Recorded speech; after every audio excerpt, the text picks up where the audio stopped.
That's the good stuff, though, right? Like, that's what you want. It's a thing.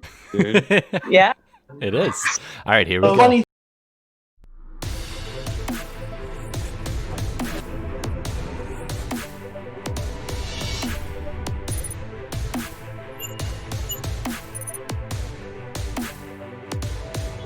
It's All right. Sorry to interrupt, guys. I'm just going to introduce the internet here as I scratch myself monkey style.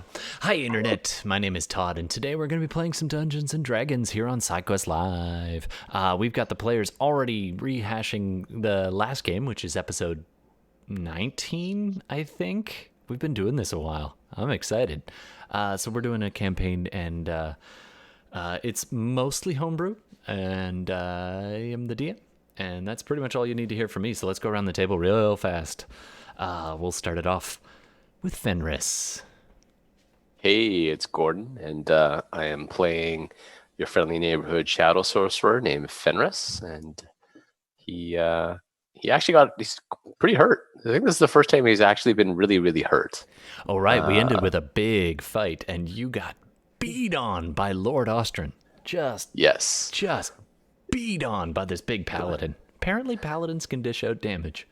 They can, yeah. But I also beat on him. Oh, yeah. And actually, that was a nice moment, because you were just staring down the barrel of that two-handed greatsword.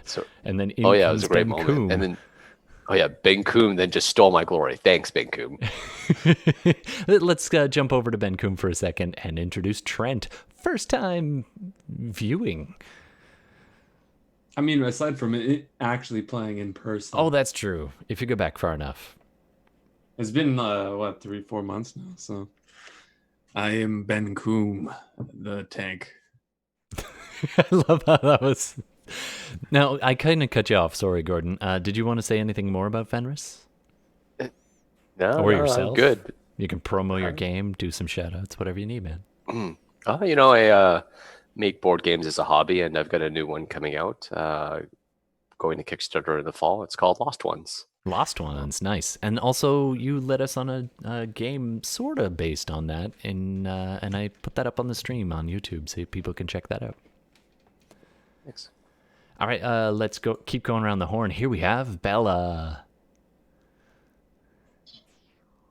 Hello, everybody.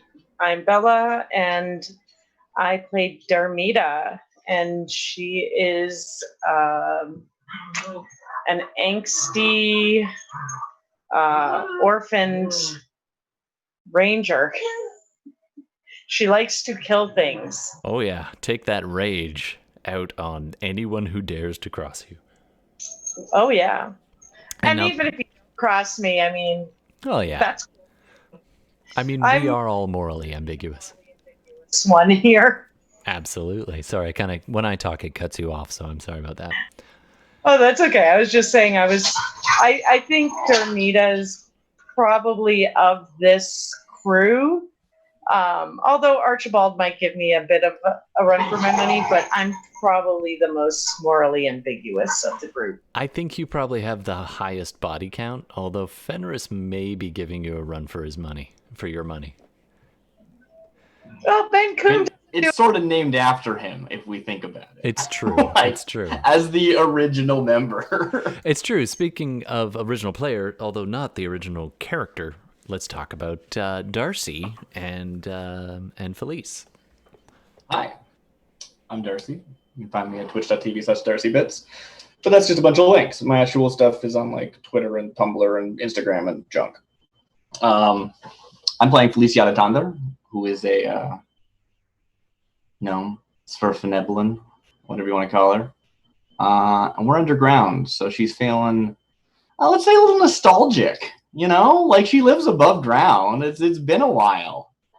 She's got the skills still. She's still got those skills. It's like riding a bike. You can always, stumble around. Sense a cave in and do the best you can to make sure everyone doesn't die. That's what I'm thinking about right now. When I was like, yeah, we won. And I'm like, this place is coming down. That's true. Like, very soon. There were 4 pillars, and you guys managed to knock out 2 of them. Good. Roll20 is deciding to agree with me. So you guys were in a massive throwdown in an underground temple, long buried, formerly part of a necromancer's lair. And right now, you have managed to defeat most visible enemies, except I believe there were 2 cultists and 2 mages that gave their lives in this central pool, which had been filled with bodies and blood, and they'd been doing some kind of ritual, and the last of the 4 of them just splashed into it and no longer moving. And then something else happened. Up came this individual, who is a fallen deva custom situation going on there. So you guys have tracked an evil being called the Eye of Pelor, and now you've been kind of taking on his or her various minions. And one of them was Lord Ostrin, a paladin, who is now lying prostrate at Fenris's feet over here. So that's exciting. And Benkuhm used 2 massive barrels, mimics actually, at viewer suggestion, because we do that, and knocked Ostrin unconscious just in time as they complete the ritual, and up rises this fallen undead deva with a slight connection, immediately recognizing Darmita's mother. All right, anybody else want to say anything for recap? I'm wearing 2. All right, so I think... Okay, that was it. Yep. I think that's it. I'm Thought you were going to say something, you didn't. Well, you are wearing half-plate. I keep assuming Benkuhm is basically naked, but no, he's actually an armored Goliath.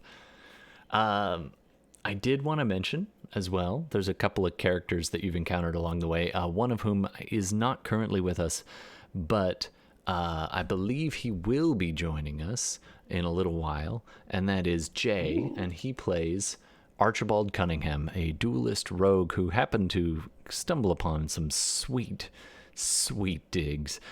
So he has his sunblade that he actually picked up, one of the enemy weapons, and it turned out not too shabby.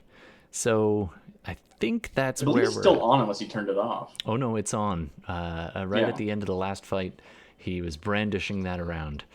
So I think that brings everybody up to speed. Oh, just a quick shout out. Anyone in chat, feel free to typity, and we will happily interact and make that part of the game somehow. We'll figure it out.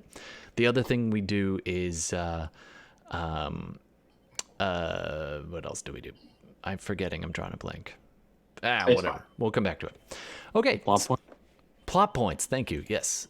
So yeah, just spend a plot point, which is part of the viewing rewards, and you can affect the game. Make a suggestion, send a message, start a brand new combat.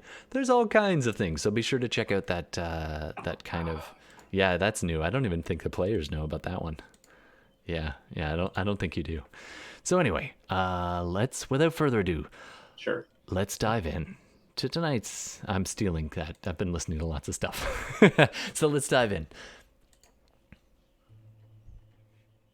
Are we in encounter?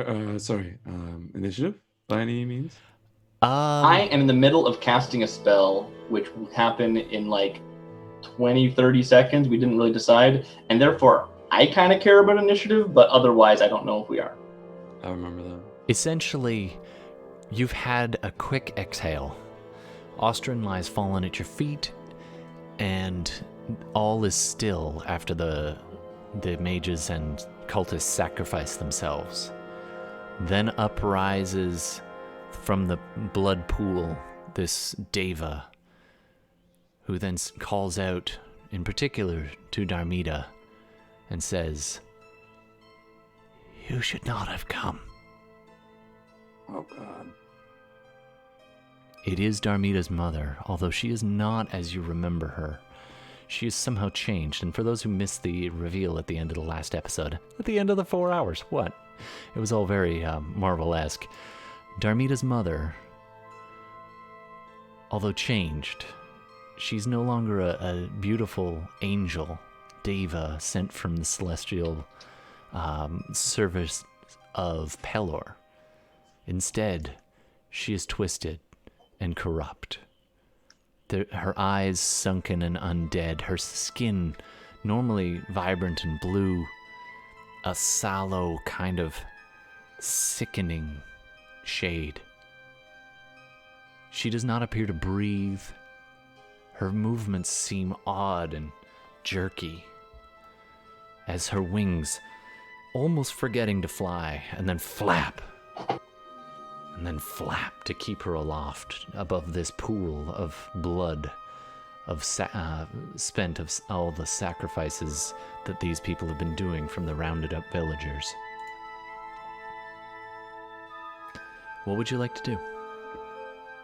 You're not strictly in initiative. Just gonna put my devil's chain that was activated before. I have barrels on my hands, so I feel like in the 20 seconds it might take to cast a spell, I might be trying to punch these barrels to death. Fair enough. You have two, not one, but two mimics stuck to your hands. There's also a third mimic around, which is the whereabouts and activities have not really been described. So I don't know. Maybe those guys are going to hang out. I don't know. Maybe they'll be buddies. All right. There's a body here to maybe eat who's not dead, but as I recall, you did almost somewhere around 50 points of damage to Ostrin with these barrels. So I'm going to assume they also took the damage. So at a certain point, that's a good point. They will. I think he did like 10 actually. Oh, that's true. That's true. Oh yeah, it was really low. Yeah, and it was a surprise that it actually dropped them. So yeah, there is that. Now, whatever damage you do to them, we'll count that as 10 each, and we'll see when they eventually break loose. Unless you want to. Is it actually two athletics mimics? to I break remember it it was suggested as like one mimic that just like was two barrels. I wasn't sure. No, it's two mimics, one on each hand. Cool. You're mimic farming. Yeah. If I heard that, looking over and seeing what's going on. Oh yeah. I look back at Alstrin because the only thing that was holding me back was maybe seeing if I can get more information out of him, like the name of the Eye of Pelor. Right. I've already summoned the Shadow Wolf. So I'm just going to coup de grace him. I'm going to look down on him. And with my telekinesis that's still active, I'm going to lift him up upside down. And the wolf is going to bite off his face. Nice. So as everyone's staring at this angel suspended above the blood pool, your head snaps back, and it's this sudden jerking motion as he spins upside down, and the wolf just gives this deep-throated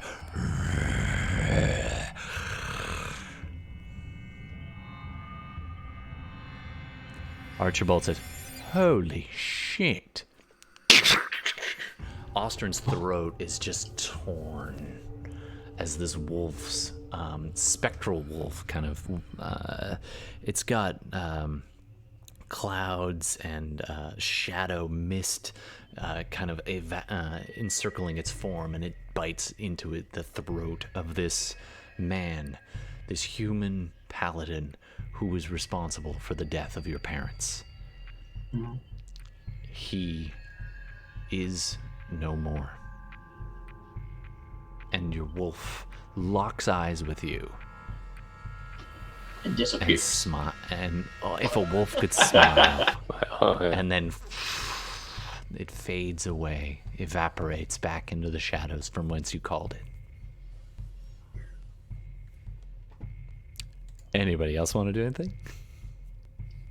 You know what I'm doing. I'm busy. That's going to be about 10 seconds. Darmita? All right. So I have two things I can do. The the first thing would be to kind of lose my shit because my dead mother's sitting there and told me I shouldn't be here, and looks like an evil bitch. It's mean. Come on. What? That's your mom. And the other thing I could do is attack my mother, who looks like, an evil bitch. Because I know the right thing, and as a player, I'm actually going to roll a d4. The right thing. Okay. I will not attack her, and I will basically, run into the blood pool and drown?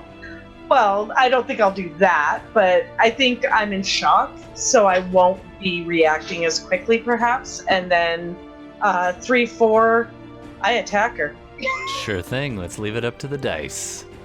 Yay! Because this is Dungeons and Dragons. Yes! Turning into a sniveling child. I got a 1. Got a 1. I'm so happy. Benkuhm, you have never heard this sound before. As Darmita cries out, her bow falls from her grasp, and she crumples to her knees, staring up at her mother.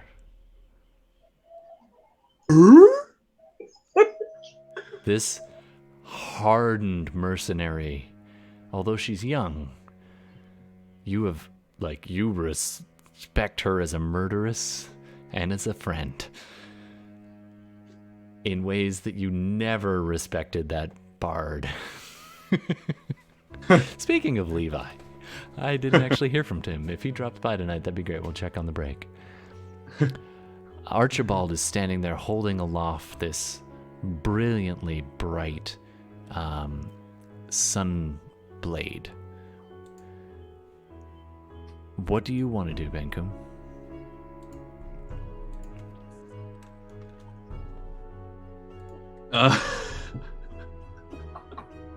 Seeing,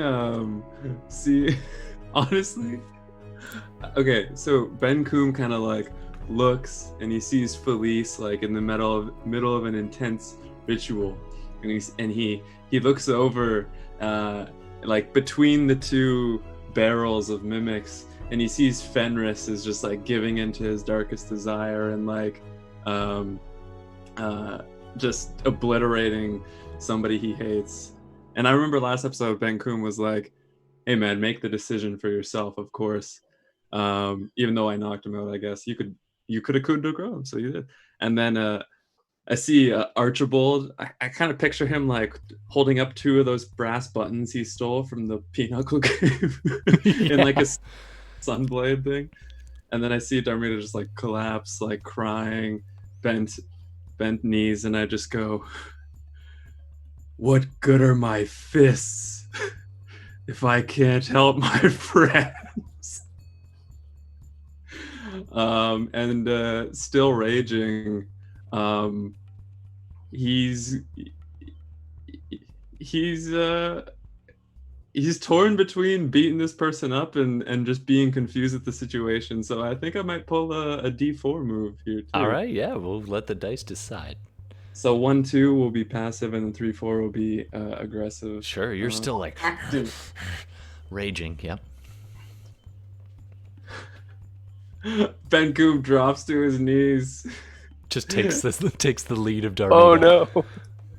Like one knee, and he just goes, why can't I punch emotions away?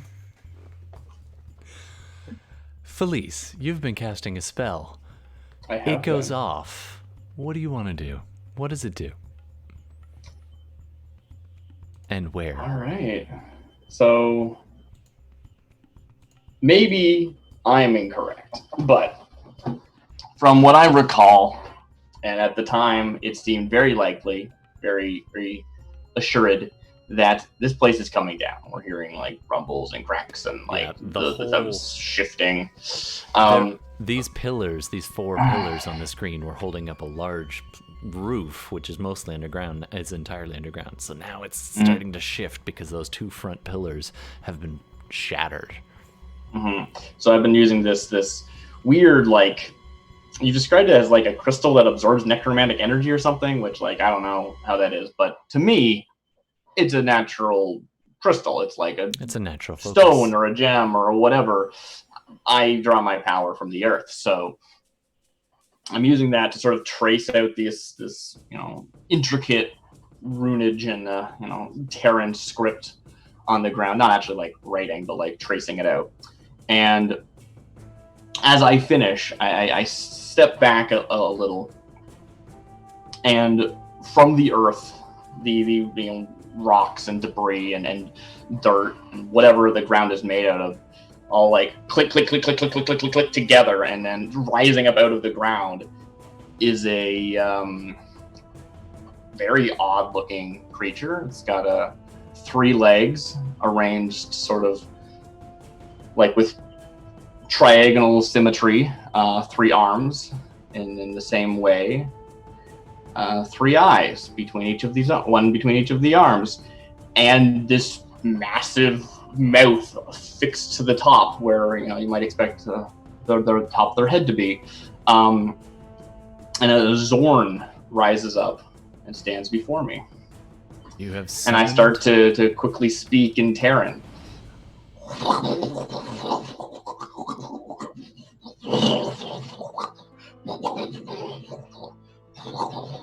You just hear me like spitting like as if I have a mouthful of rocks. Yeah, exactly, right? That's what it sounds like. As I'm quickly saying, thank you for coming to my aid. This place is coming down. If however you feel you can best defend us, burrow us deep, or stop the cave-in, either way, spirit of earth, I call upon you. And something I actually have been wondering, because I remember you saying it, Todd, but not to me.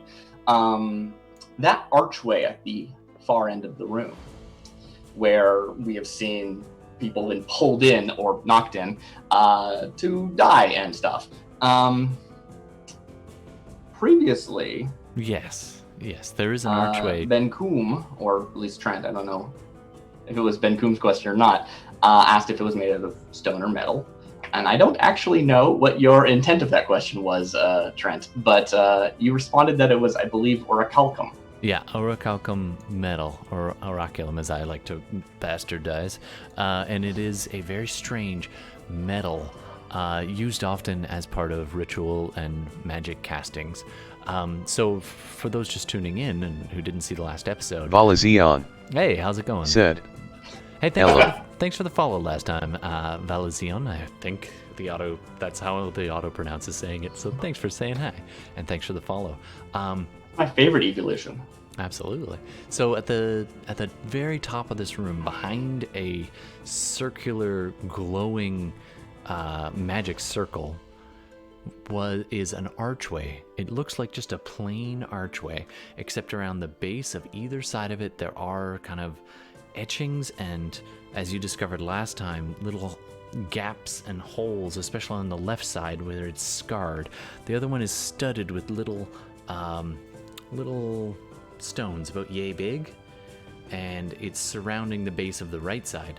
The left side has the same indents where those would be, but the stones are missing, and it has been slashed with some kind of weapon that left an etching mark along it, a strange kind of burn mark, and that's the archway that you're talking about. Is this supposed to be the Zorn? I went to move my character and I realized that there's some monster standing next to me. I don't have a Zorn mini. They're actually medium, oddly enough. Oh, are they? They're not actually that big. They're big compared to me, little old gnomish me. Well, we'll just get them back in there then. It's not the right, thing, but there you go. Sure. Yeah. So I mean, I probably would have moved around wherever. So Fenris, you're understandably a little bit surprised as this thing steps out of the dark and you involuntarily take a step back. Like it's created from the rubble, effectively. although it's actually a beam from another plane, but blah, blah, blah, blah, blah. Yeah, that works. Manifests as the actual like stones like clicking together and such. Archibald looks back at the rest of you and goes, all right, are we going to be... Whoa, what is that? What is that? And what is that? Oh, apologies. Speaking in Terran, you probably didn't understand. This place is coming down. We must find shelter fast. And I'm going to pull out that diamond that you gave me last session. And I'm going to hold it up to the Zorn. Say, there are more gems in this area for you. Please, we need your help. This is a token of goodwill for the time being. Hopefully you can find a way to stay longer than I can maintain the connection. And I'm going to give it the diamond. I'm going to give it that. Hope no one likes money, because that's 500 gold down the drain. It holds out its relatively large fist compared to you, and then closes. Yeah, these big scaly like claws. It doesn't even close its hand around it. The diamond absorbs into its hand as it closes its fist. That's weird. And it blinks in its weird kind of demonic eyes, and then looks up at you, and you get this sense a deal has been made. At which point, as Archibald's waving around this sword, because he's a human, he can't see that well in the dark, although you did cast dark vision on him last round.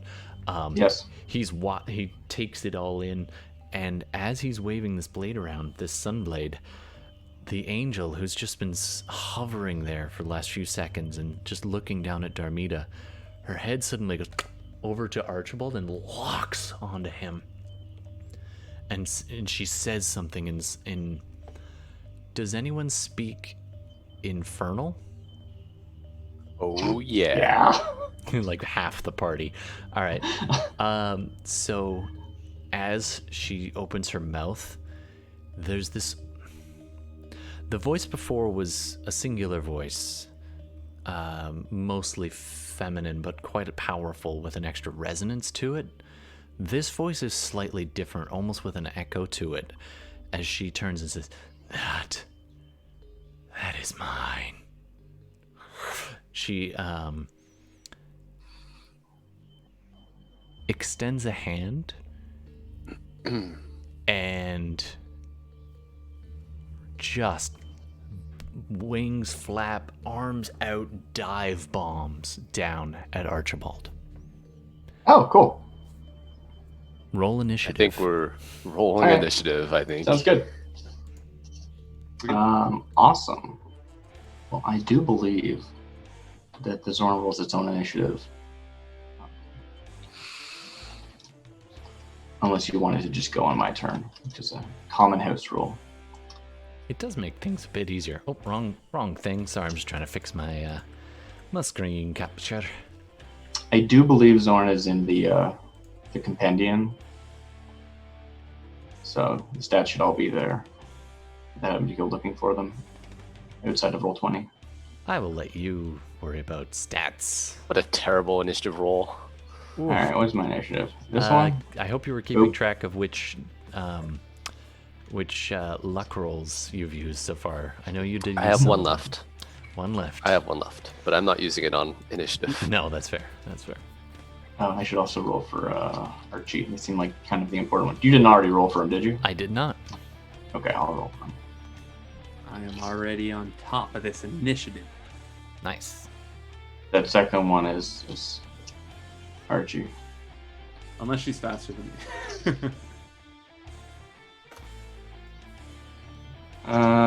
So that's 10 on the die. Oh wait, no, I do have the dex in there, so that's only a 3 on the die. So wow, yeah, that's bad. Oh, does she? Oh, 4 die. Right, the only stat I have calculated for him is his. Oh, I have both his charisma and his dexterity in the sheet. Cool. Otherwise, it's just adding stuff, as it were. Also, Bela is going to try and start eating Ostrom. Oh, so an urn kind of clinks its way over, kind of Beauty and the Beast style, and opens its mouth, and a long purple tongue lashes out at this suspended body of... I assume he's not still suspended. Did you just leave him up there? Let's say you dropped him. I That's figured fair, you you keep him didn't. as a prize. He's still suspended upside down, so Nice. no. All right, I guess that might be difficult then. Depends how high up He's about he is. 10 feet up. All right, then that doesn't happen. It's probably for the best. He's wearing like magic items and stuff. All right, what am I looking for? Okay, Oh yeah, the tongue Zorn. lashes out and tries to get him, but just kind of grabs a hand and is tugging, but it's not enough to pull him down. All right, Benkuhm got 20, Darcy got 10, so, sorry, Philees. I had a second there because I had too many characters. All right, and Archie. Yeah, 7's Philees and Archie's 10, that's right. Okay. And pencil. let's see if this works. No, I can't click on these. Okay. I was hoping I could roll for the Zorn from here, but I don't see a button for that. Because it's not an actual sheet, it's just... No worries, no worries. And am I It's just missing the anybody? actual Darmita. 18? Stories and dice, am I right? And like mild amounts of math. Zorn gets a 19. They have no modifier. That's funny. All right. Although I would So- appreciate And if which you had one? any... What was Fenris's roll? I missed that one. Oh, it was kind of awful. Is that not one Oh, with he plus got the 2? three. Is that it? Yeah. Okay. That's right, I rolled a 3. All right. So, oddly enough, I'm going to deal with this in a little bit of reverse order for a second. Oh. Just for a brief second. Fenris. The crunch sound of the trachea collapsing. The dripping of blood, the spraying as it pools around your feet. The last exhale of held breath as Lord Ostrin dies in front of you. You feel a weight not entirely leave you. How does it feel? You tell me. How does Sure, it feel to finally stand over Ostrin? I'm actually going to spend a plot point, and as the life is fading from him, I have a vision of my parents again, and they're just looking at me, and I actually force his eyes open as he's dying, and I'm looking at him, but almost through his eyes, I'm looking at them. You have Mage Hand And as that- well, so I'm gonna say you're Yeah. holding him up. I can do it with telekinesis. and you just I, pry open his eyes. Yeah. and I whisper, everything I've done, I do it for you. And I just feel a sense of relief of something that's been built up so long is now over. And a little bit empty too. But I'm stuck in my reverie as a lot of this other stuff is going down, so I think I'm slow to catch on, but I'm just kind of watching as the light fades. And that's exactly why you're at the bottom of the order. All right, back to the rest of you. All right, coming up at the top. I'm assuming that Benkuhm does not have more than an 18 dex. Fuck no. Okay, so the deva goes first. She slams into Archibald and just begins tearing at him with her bare hands. Blood goes everywhere and just splatter. Yeah. The whole mess. She actually, she's going to be trying to disarm him. Nice. And first, can you roll an athletics or acrobatics for Archibald there, I guess, Darcy? You can make a roll. I do not have his strength. We have previously mentioned... Oh, wait. Right, it can be acrobatics. I'll just do that. I don't know if he's trained or not. but I assume he might be. Where He's is probably this? trained. I First don't know that He's almost definitely trained. Yeah. So 16 before proficiencies or expertise, depending on what he has.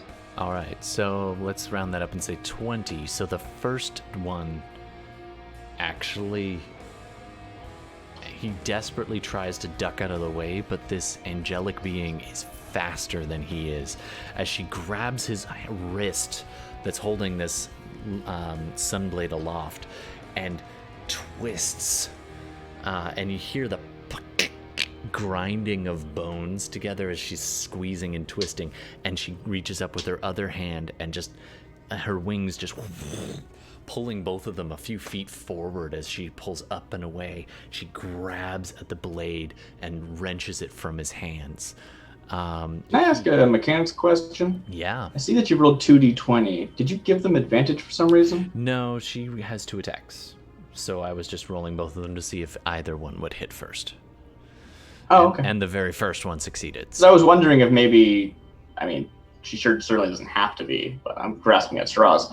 Sunlight, is that affecting her in any way? Actually, that's a good point. Let me check. Real sunlight. Uh, I mean, I know she's not a wraith, but it's on my mind because of that. Nope. Nope. Nothing going on there. She's a weird, Seems reasonable, weird hybrid creature. By the way, Archibald. Yes. From the twisting and wrenching and the scratching and just the intensity of her grab, he takes 18 damage. Is there any modifiers to that? Nope, that's it. He'll probably uncanny dodge it though, right? Yeah, he'll uncanny dodge that. Oh, wait. So he can take half. What was the roll to hit? I thought that was... So the one was the grapple to get rid of it. Oh, that's true, actually. He would have a second chance to duck out of the way of this, so this one will be just a straight up... you can actually use that second acrobatic... Wouldn't it just be versus your AC? Yeah, sure. So it'll be versus AC plus 4, so that'll be 14, so it might not actually hit him. Let's see. I don't think I gave him armor on his sheet, and he definitely at least has leather. So, yeah, that won't hit. Okay, so that's good news. He doesn't take 18 as she pulls it away from him, and he wriggles out. Part of the not taking damage was him uncanny dodging that, let's say, and he falls backwards as she lifts off back into the air a few feet from him. So she's charged in and then retreated a little bit. He does get an opportunity attack as she leaves his... Actually, she don't care. She's just holding the blade and staring at it. He can have an opportunity attack if you'd like. Like pull a dagger, I guess. Yep. I'm gonna forgo that for the moment. See what happens. Okay, for sure. So she's just Unless staring. you want to override me, it's not my No, character. That's cool. He's just like, Worth reiterating. and she Archie, and Celestial is like, not my character. the blade that was lost, the blade that is found, the blade that is lost again. That's what she says in Celestial as she pulls away. Top of the order, Benkuhm. Zorn is on deck, followed by Darmita. Yeah, so I always like the idea that conjured things, they're their own being, like they're technically NPCs. They will follow my command, but otherwise they will, do whatever they want to do. Actually, and I've simply said previously, sorry to hey, cut you please, off, dude. It's Benkuhm first. Just so great, awesome. Sorry. That makes sense. You said on deck and my brain didn't hear it. Yeah, no problem. I was thinking after, yeah. Benkuhm, what do you want to do?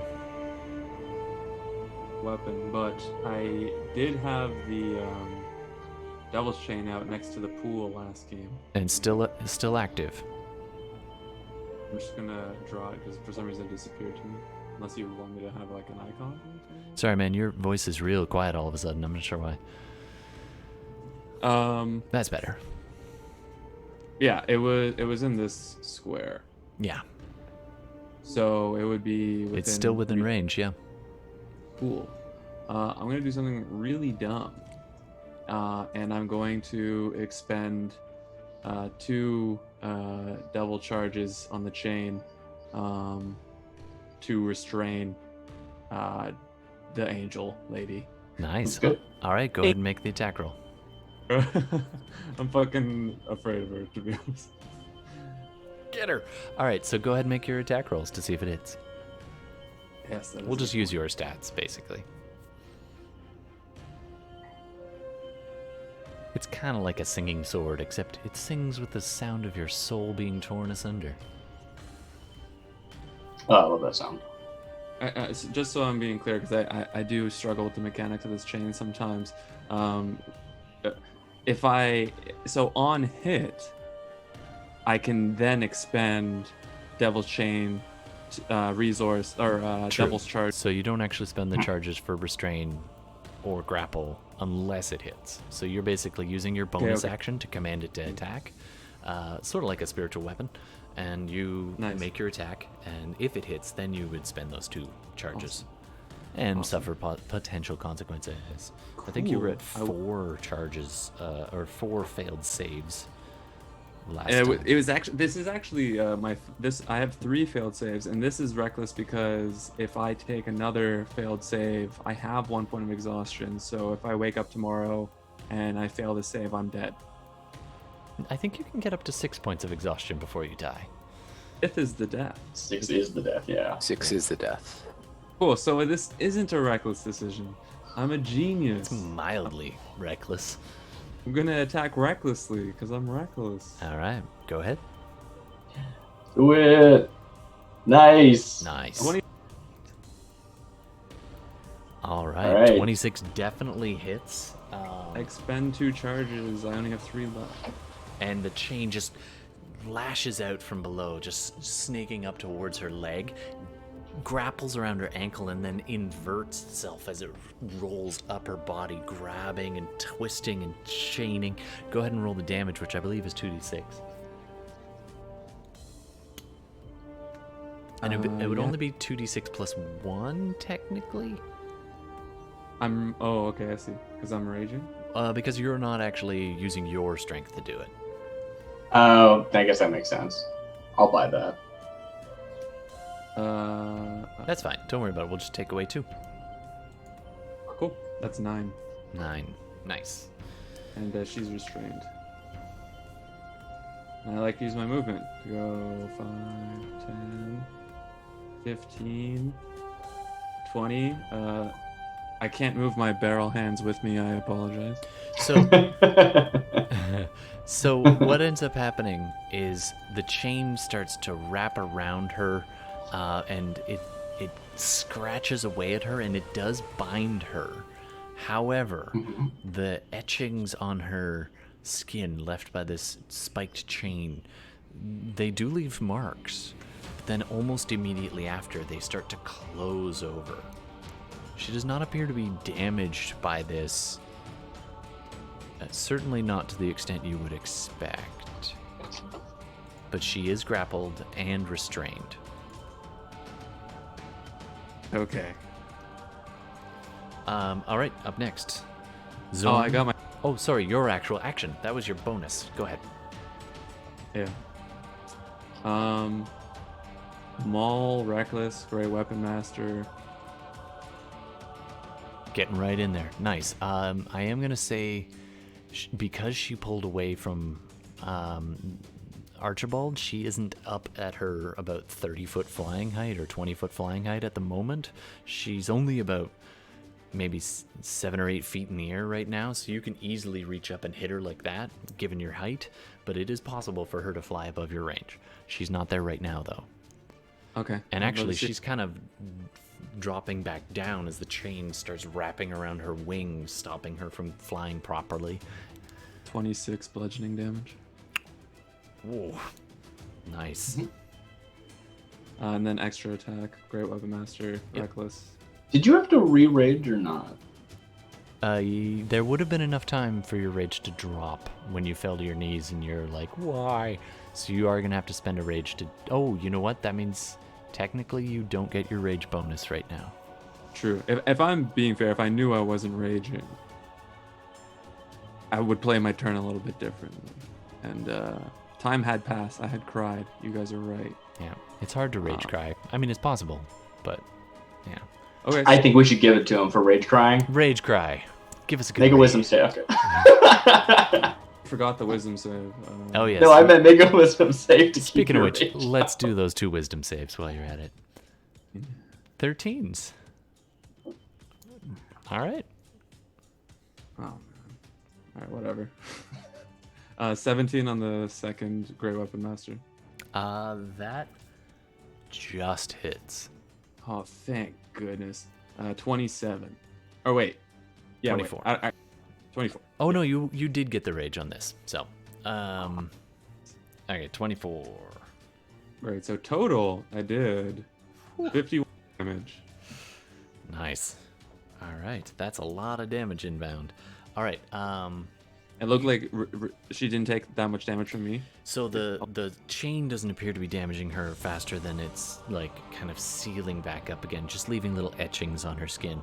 You come down with one smash, hitting half of her shoulder and one wing, batting it to the ground, and she definitely gets hit hard. However, you expect bones to splinter and like her to react in pain, but she's just like and stands right back up again. Any evidence of damage that would be in any way permanent, it doesn't seem to be landing with the force that you hope. I also just realized she's grappled and restrained, and I recklessly attacked her. So It's I'm true. not. I You are just the realized that smartest too. man in the party. Well, you already used your reckless to restrain her. Yeah. If I recall. So Your it's irrelevant. It recklessness. lasts the whole round anyway. Yeah, it's true. That's a good. Actually, just a little side note. When you hit her with the hammer, you're like, smash! One wing buckles and the chain wraps around it a bit more, and the feathers break off, and like the bone looks like it does bend. And then you hit her the other side, her her clavicle and so on caves in, and she just looks up at you, and there's this audible as her bones realign themselves. Okay, man. End my turn, please. All right, next up, Benkuhm, what are you doing? I thought that was Darmita's mother. Zorn. Yeah, so as I was saying, the command I gave it was however you feel best, stop us from dying in a cave-in. Whether that's tunneling and getting us to a different location that is not going to fall in, or somehow stopping the cave-in. You're the Zorn, you know how to do this better than I do. Okay. So here's what happens with the Zorn. It goes pushing past you, literally stepping over you as it moves. And it casts a look around and then walks over towards down the steps, just barely making that point, and then scoops up that pillar and then just starts walking it over back up here and bracing and like just wedging it up to hold up the slowly collapsing roof. If And she thinks that's going to work. it doesn't Who might quite argue? get that whole action finished, but it's in the process of doing it. Yeah, it probably wouldn't. It only has 20-foot move. Oh yeah, so it had to double move to even get to this thing. So it's going to be They're big, slow things, yeah. yeah, it's going to be just slowly hefting this massive stone pillar. But you get the Whatever idea. you think is best. All right, coming up next, As long as you get Darmita. it quick. On deck is Archibald. Let's see if we can get you some of that autocalico. That's why I asked about it earlier. Yeah. Okay. Darmita. So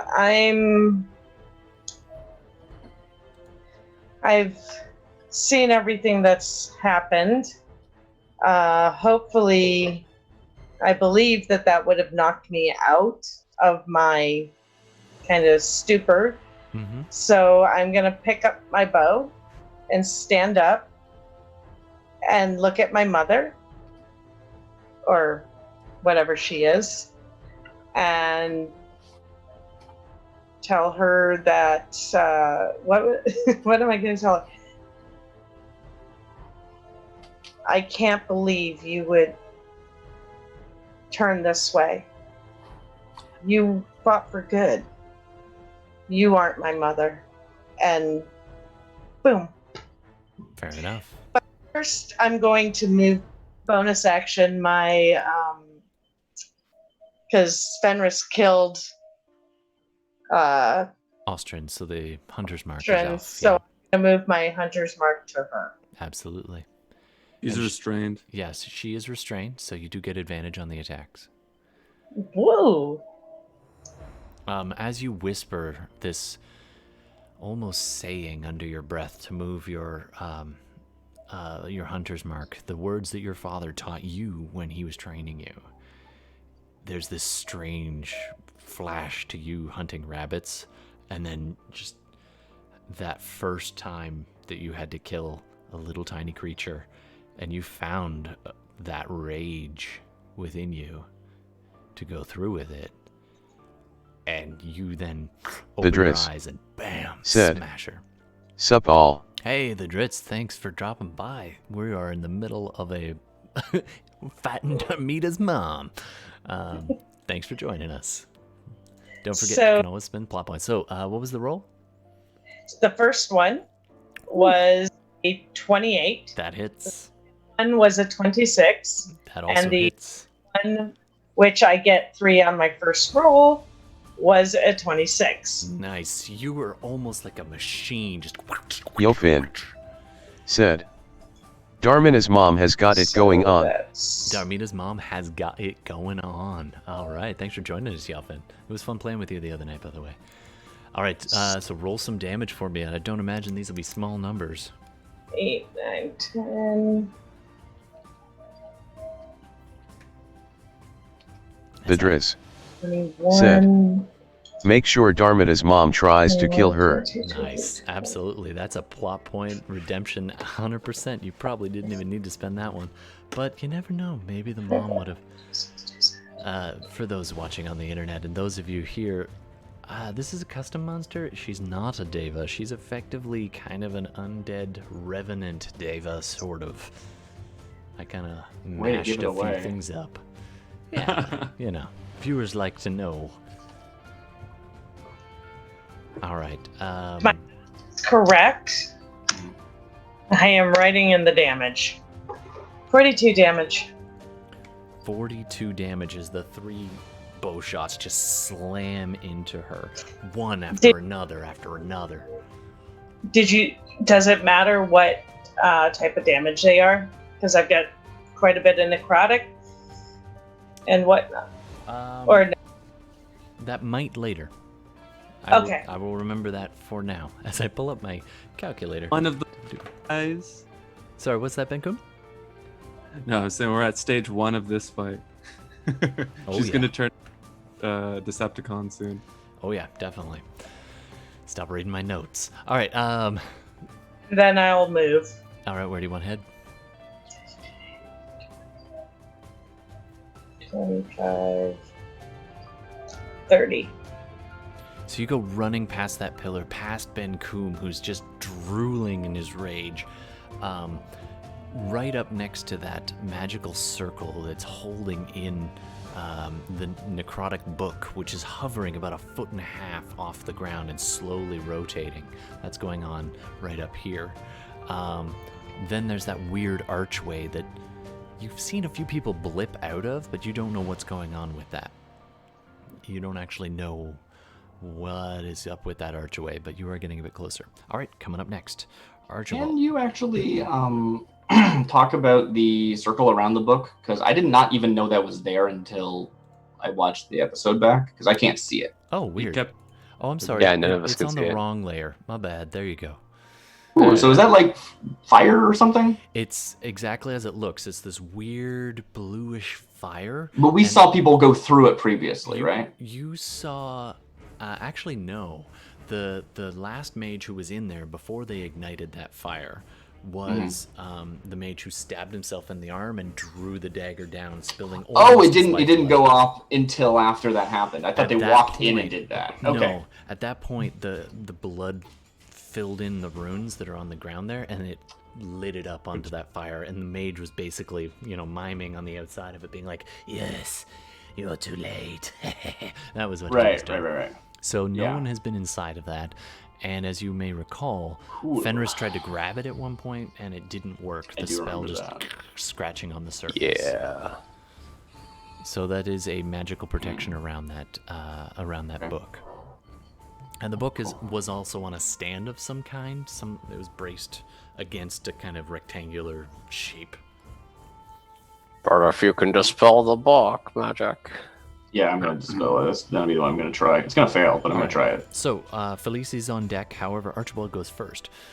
Archie is like, "Oh, my darling, finders keepers," and he runs up and he tries to take the book back from her, but he's going to. Oh, sorry, the sword. Yeah, the sunblade. Now that she's bound with the chain, and so he's going to actually try to sleight of hand it from her. So, Cool. Because he'll probably have better dice for that than wrestling with her. So go ahead and roll Archibald's sleight of hand if you don't mind. Let's see, is this Archibald sheet? It is sleight of hand. So again, I haven't marked whether it's proficient or not. He would definitely be proficient, and I think he also has expertise in it. Cool. Did that go through? Woof. Woof. It would be an 11 with expertise or something like that. That is not very good. So she tries to get a hand on it, and she looks at him, and she opens her mouth, and all these, like, tendrils, almost like a small cave filled with worms. He's like... at her, just writhing around in there, and she exhales into his face and tells him basically to F off. All right. Oh my goodness. Next up is gonna be... Oh, Archie, seeing that didn't work, disengages and moves back again to kind of stand near Fenris and is like... Gemini_twin said, roll for sanity. Oh wait, wrong game. Nice, Gemini. Thanks very much, and thanks for joining us. Glad to see you out here. It was fun playing the other day, by the way. So Gemini, for the players who don't actually get to hear you guys, said roll for sanity. Oh wait, wrong game. All right, so Archibald stands back. He's like, that's not right. And he's like, takes off his wig, tucks it in his belt. All right, that's Archie's turn. Philees, followed by Fenris, finally snapping out of it. Cool. Can I make a knowledge check as I take my turn, or will that be my whole action? I guess it kind of depends on. Are you? I'll do it this way. Are you proficient in a relevant knowledge skill? Yeah, totally. Okay, I'll let it go as a bonus. Cool. So I look over. I see this undead angel. And I've seen different types of undead, probably, maybe, who knows. A hedge witch of sorts, so that makes sense. And now the different deaths can affect the different type of undead, but also the different ways of coming back. And presumably, this big old ritual is to bring them back. So maybe they have, weirdness inherent in them due to the ritual, but also there might be something about the death and stuff. And I'm trying to figure out sort of the style of undead that they are. I'm not asking you to tell me look at this. This is the base stats I used. You can look it up and metagame this. That's not what I'm asking for. What I'm asking for is stuff like a revenant recognize what she is an undead that is hell-bent on revenge, and if you help them get revenge, they're cool with you, right? Is there any weird fringe situation I think I might be able to exploit with this person instead of killing them? And then I'm also going to try and dispel this weird magic circle. Spirits before, and you kind of glance at her. I'm going to get you to roll your religion, but because it is in such a... Okay, I do have religion trained. I was thinking more of Arcana or something, but that's fine. Yeah, this is more of a religion thing. That is only a 15. All right. Might be enough, I don't know. You look at her and you think to yourself, okay, you've heard of devas, the angelic beings that serve usually the upper gods. You've heard of undead, and this is some other twisted thing. Right, and I saw most of the ritual, if I can put pieces together. Yeah, based on that. You're just actually, if anything, your attention is drawn to the book. Right, totally. And your knowledge of this being a necromancer's tomb. There is. Still want to find that phylactery. It's in the opposite direction, but I want to do it. You get the idea that they used this forbidden knowledge to call her back from wherever she's been. There would have needed to be some kind of soul. Right. I detected and the bodies that were in her, that like, pool, the echo of essentially- her celestial being in this room prior to it being finished. So either her body was here, or her soul was here, or something. Yeah. Part of her was here, but most of this actually was reassembled body parts, Right. kind of scavenged from the pool. You look over at the pool and it's mostly empty, just floating with blood. Right. So I have a few, like, different assumptions, and I'm trying to narrow it down if that helps you answer my question, right? Were they simply, like, this is the spark to get them to actually come back, but they are still their own mind, like a revenant that we could, sway to our side? Are they completely under the sway of, like, a necromancer, right? Or, like, completely mindless undead, or something in between? There was a third thought, and I can't think of it anymore. Let me ask you a question. It I didn't hear catches that, your sorry. eye and you see this. Try again. No, I'm not hearing you. Is it on me? Is it just me? I don't know. Hello? Todd has been muted. I Cool. have been muted. Okay, great. I heard Weird. you, so that makes me feel a bit better. What is going on there? Why am I muted? Still not hearing you. Yeah. Test, 1, 2. No, sorry, Todd. We can't hear you anymore. What is happening? So it's got to be some voice meter baloney. No, that's strange. You hit that button that you tell us you don't like hitting? Yeah. The M button? I didn't hit a button. That mutes us to the stream, not to us, probably. I think. It shouldn't. I check. Hey, I heard that. Hey, you're back. You're back. Oh, weird. I don't know why, but it was blocking me out for some Yo, weird Finn. reason. Okay. Said, Over. can hear you Well, on I don't want Twitch. to waste too much Yeah. time. If you want to like So tell anyway, me the I answer was going to next turn or say something. you don't Yeah. have enough time to do that, or Cool. anything else. Which would you rather focus on? Dispelling the thing, or puzzling it out? Okay. I mean, I'm not trying to dispel the book. I'm trying to dispel the circle, and I think that's more important. So I'm going to dispel the circle. Okay. And then hopefully, I mean, I might just fail. I assume I need to make a roll Yes. because it's well, not it really depends. a spell What level from. do you want to spell? Cast the. I'm Spell? going to cast it at third. Yeah, because Just the base. upcasting it just means that if the level is higher, then I don't have to roll. But it's not like I get a bonus to my roll for upcasting. So I'm That's not true. gonna bother. Okay, so go ahead and make your roll. And Okay, you're so adding it's your just Arcana, my basically. stat, I believe. I believe you just rolled the stat, Oh, no is it? modify, like no proficiency. It's kind of bogus. Okay. Crap, that fails. Yeah, that fails. And there goes my spell. Okay, great, good. We see me hold up the stone and try and like suck up the weird magic circle into it, and it rejects the magics. That's my turn. All right. Thank you. Hold on. I'm just looking up which spell it is in case it comes up later. Yeah, I mean, if it is just the magic circle spell, which I don't think so, because it doesn't work that way. No, this is something a little bit of a mishmash. I'm describing it a little differently, but yeah. Right, yeah. I mean, it's always weird when you're like, I want to spell magic. It's like, well, it's not a spell. I need to figure out how that works. No, But this on is 11, it's not going to work actually anyway, so who essentially a cares? I just described it in my own flavor. All right. Sure. Coming up Grabbed a pri- next, we have Fenris finally snapping out of his staring at the lifeless corpse of Ostrin. Whoa. So I see what's going on. And just almost out of reaction. So she's holding on to the sun sword, right? Yeah, she's holding the sunblade. I am but she's restrained. She is.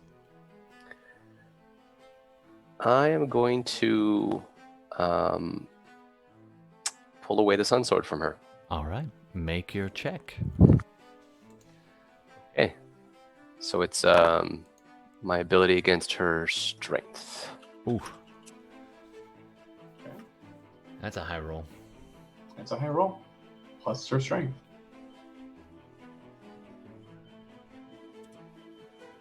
Oh. Might work. Yours is after modifier, right? Yes, it's after modifier. You start grab onto the sword and start tugging it away, and her head, which was turned over to Archie, suddenly spins over to you, And she's like, no! It is mine. And she manages just to hold onto it with both hands. Oh, wait, hold on. She's restrained. She has disadvantage. You're so nice. Yeah, you're nice. No. The chains are going to get in the way of this. Does a 16 compared to your 20? She fails. The blade comes flying out towards you. Make a dexterity saving throw. I'm not pulling it towards me. I'm pulling it away. I'm pulling it towards my friend Archibald. All right. Somebody roll Archibald's dexterity saving throw, please. Sure.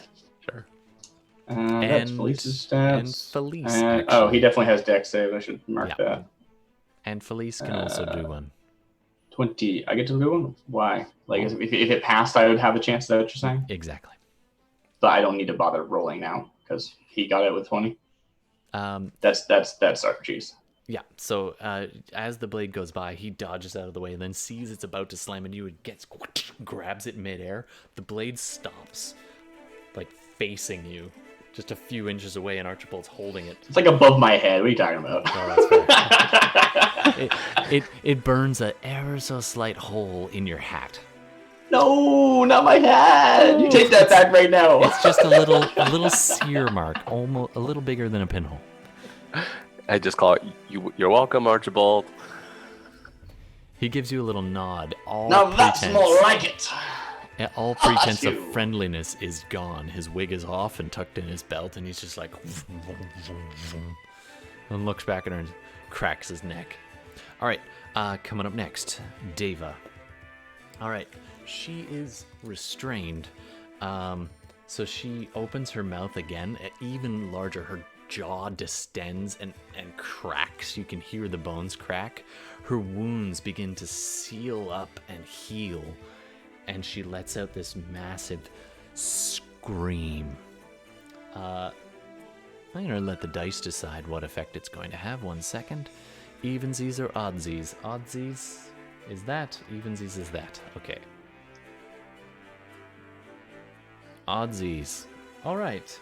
That means... one more dice here. Okay. 6 undead creatures starts clawing out of the walls. I'm just going to go with whatever I come upon first. So out of the piles of dead bodies, a couple of zombies rise and start clawing their way at Benkuhm. I have some flavor while you're thinking about stuff. Sure, absolutely.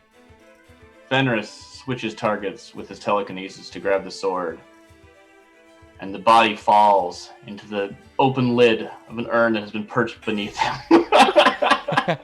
The remains of the head just... Wow! Now, it's not enough to entirely choke him Which down. is good. We need to take his clothes still. He's got like a cloak of protection, which we need to steal. The varying undead forms kind of shamble to life and start moving just on her turn. 2, 3. Oh, I like these. I can actually see them on the map. Yeah, these two. They're not just like bodies that blend in. Yeah, these two show up and stand up out of the pile that's next to Benkuhm and start clawing away at him. Ghost-like figures start coming out of the walls just behind Fenris and Philees. Oh, I don't like that. Yeah, you had a run-in with those already. And another skeleton arises and way over here and starts going after one of these poor villagers that's in the corner. Just one of the prisoners who've been basically been a slave for the people. Oh, there's someone over there. Look at that. Yeah. All right, so the kind of prisoners who've been forced into servitude here are just standing. Everything else just went down so fast. Some of them did manage to run away, but 2 of them have been standing here just in terror, pinned against the wall. Now a skeleton starts marching towards them. Let's resolve a few of these real quick while we're here. Skeleton attacks one of them, clumsily raking its bony fingers against the wall, not doing any damage. 2 of them attack Benkuhm. Nope. Did it roll? There it goes. One of them missing badly, the other one hitting with its club-like arms, doing 5 points of bludgeoning. 7 points of bludgeoning damage, probably halved, right? Right now? Oh, yeah. Yeah. So on her scream, the fallen angel has called forth as a lair action several undead creatures to come forth and help her. The two, actually, you know what? They're not ghosts. That's just going to confuse me for stats. They're just going to be some more ghouly type things come clawing out of the piles. I feel much better about that. Yeah. Thank you. I was scared. Well, I was like, oh, they're attacking the turn they're summoned. Oh no. I don't have time to get away from this No, thing. and so one of them swings at Philees. Does a 12? Sorry, I don't have their stat right in front of me. I believe they hit, yeah. Does a 12 hit your AC? Let me find. I don't have any armor, yeah. And Okay. 12 hits. I don't remember where the undead stuff is in here. As long as they have at least +1, they hit. Yeah, they probably do have that. There's all my stats. I had these all set up and now I don't. Sorry about that. Anyway, it hits, doing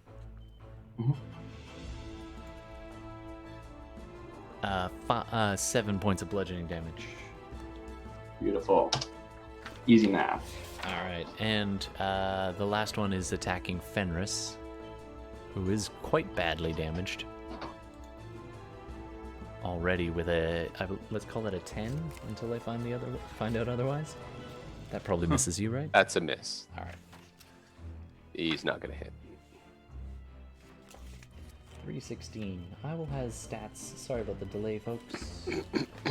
Alright, I'll put in a bookmark. You need a +8 to hit. Yeah, no, it doesn't hit you. It's only got a plus. So these just look like animated, like, humans, or? Yeah, they're the fallen prisoners and villagers that have been brought down as sacrifice, and they just rose up out of the ground and started fighting on behalf of this undead angel.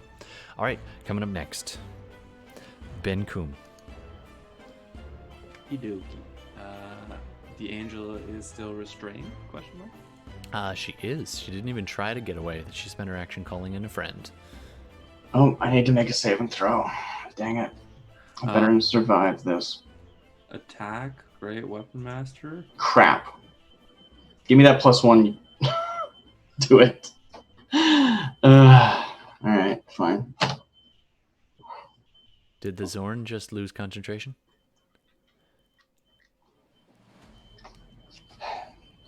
Sorry, did you say something to me? My headphones fell off. Did the Zorn did you just lose concentration on the Zorn? Yeah, Okay, so it is no longer under your command. that's true. It But is- I did befriend it beforehand. I didn't just say, you're doing this now. So hopefully it'll still be cool with us. all right. It's halfway up and it gives its head a shake with the pillar. And kind of looks around suspiciously and drops the pillar with a resounding thud. All right, Benkuhm. Can't believe you did that with 7 damage. Awesome. Cool. I see this person bound up. Mm-hmm. And Benkuhm does see sustained physical damage, right? She takes the damage, but it looked like she healed rather quickly on her turn. Okay. So the wounds I've done just before are already starting to like Wolverine pretty much. Yeah, and it is closing fast.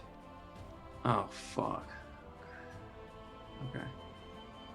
The And one this wing that you Gemini_twin. you're said. pretty sure you hit. Portal shenanigans. Someone catches a glimpse of what lays I'm beyond the going portal at this to time. attack these two. It is tuned to the One negative of plane, them, a place my of first darkness and death. Just one sec there. There is We might get a barely message enough from light piercing Gemini. slightly into the other side, and you see Nightwalker peer through the portal. Might need to change the channel. All right, so I'm just going to repeat that for for our buddy Fenris, who is the only one who can see. Fenris is taking this all in quickly, having just released the sword to Archie's care. He looks past Archibald and sees the pillars where that archway is formed, and beyond that, the portal switches again and locks into it's almost like a twisting vortex of a wormhole, suddenly and aligns. And you look beyond and see the negative plane, a place of darkness and death. There's barely enough light piercing slightly into the other side through this portal, where you see a night walker catch a glimpse of the light and start peering back through the portal. It's pretty far away along a long passage that only you can see, but you might need to change that channel soon, as it takes a few steps forward. Thank you, Gemini, for the suggestion. All right, sorry about that, Benkuhm. What were you doing? You were smashing up. Yeah, I'd like to attack the guy I just put a blue box on. Absolutely. Reckless, restrained, and Grey Weapon Master. All right, nice. 14. 14 hits. 23 bludgeoning magic. Yeah, I think it's magic because it's +1. Nice. That you just crash into it, and just the bones snap, the legs basically crunch, and it's now an L-shaped zombie as it crumbles to the ground, and its head cracks off the ground, and it is no more.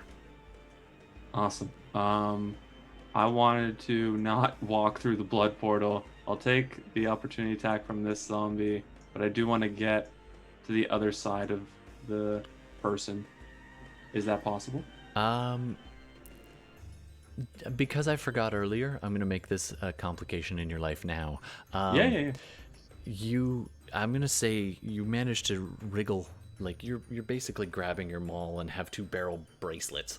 And you're so big it hasn't been much issue, but as you go to pull away, the mimics that you were attached to, and all this motion and slamming with the maul, they decide this is not a comfortable place to stay attached. So they stay put behind you, releasing you from their incredibly sticky substance. However, as you move away, they both get an opportunity attack on you. Oh yeah. But they will no longer be bothered. They have advantage after this.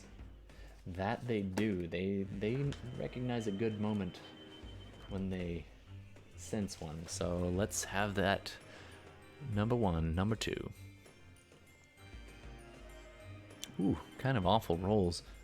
Does a 15 hit you?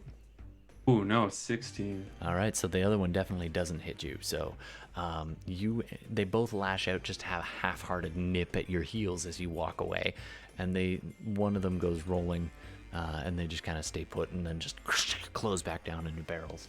All right, up next. Oh, my bad. I have an extra attack. Sorry, Todd. Oh yeah, go ahead. I just was trying to get into a kind of a flank position. Yep. If it, so yeah, she's restrained. Great Weapon Master. Do it, and you do have advantage already. Crit. Nice. Yes. Oh, I just got brutal critical too. Nice. All right. So go ahead and make your rolls as you slam down. She's clearly distracted, looking towards the mimics curiously. She's like, and you take that opportunity to just haul down on the back of her head. Awesome. So this is going to be it's going to be 5d6 because I got an extra d6 from brutal critical, plus a bunch of shit, and hopefully I have it all sorted out here. Oh, I forgot to resolve the skeleton that was right next to Darmita. I'll do that right now while he's doing some math. Oh, it crits.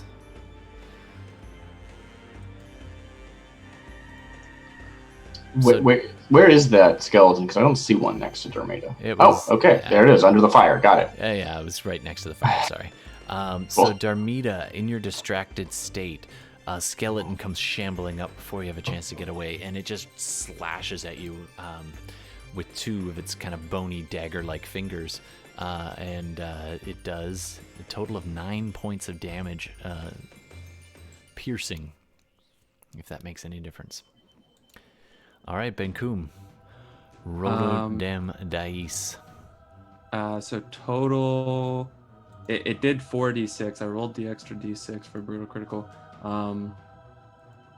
That is 15 plus 21 is 36. That's 36 points of bludgeoning damage to the angel.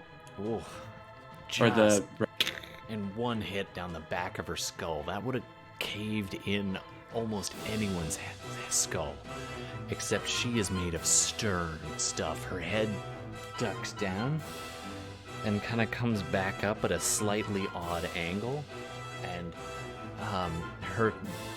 oddly enough, her face has been relatively calm this whole time, even when she's screaming. Now her head turns all the way around, her two wings on either side, and she locks eyes with you, and she just looks at you and goes, "Yeah, yours." Do you speak Infernal?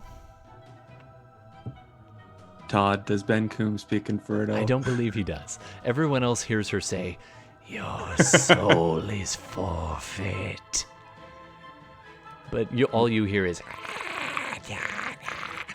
all right. I think the response is just, what? Like a very sincere, what are you talking about? I just got a Bruce Campbell vibe from that. All right, coming up next, we got an uncontrolled Zorn who decides... The Zorn looks over at you, Philees, and kind of stops, looks at its hand where the gem is embedded. Gemini_twin said, "Okay, looks like you guys might need a young priest and an old priest to deal with this one." All right, They're not wrong. I'll just reread that for the players. So Gemini Twin, thanks very much. Okay, it looks like you guys need a young priest and an old priest to deal with this one. Nice. All right. So the Zorn looks at Philees and goes to be like, "Arr," and then looks at the diamond encrusted into its hand, and then gives a little nod like, looks over. I'm gonna roll a. Hold on a sec. How many are there? 1, 2, 3, 4, 5, 6, 7, 8, 9, 10, 11, 12. Hey, never get to roll a d12. 10. All right. It looks over, sees the skeleton over here harassing these two people, hissing and as they're just screaming in and almost soundless horror, and starts walking directly. Was there anything towards them. like closer that they would do instead? Like, they know their limits, right? Like, That's true. You're right. It could reach Benkuhm. It would go after him.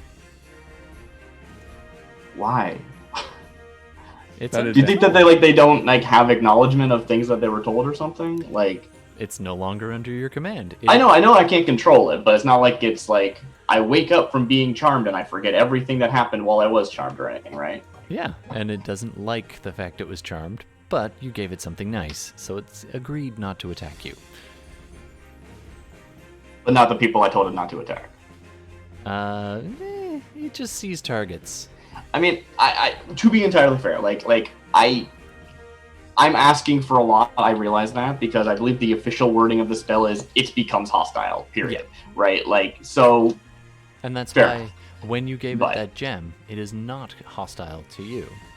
That doesn't There are mean no it doesn't like wanna rules as smash. written ways of summoning Zorn without like a spell like this, and like literally that's a thing that Sverfneblin do is they summon Zorn and make real deals with them by bartering gems and getting them to help them mine.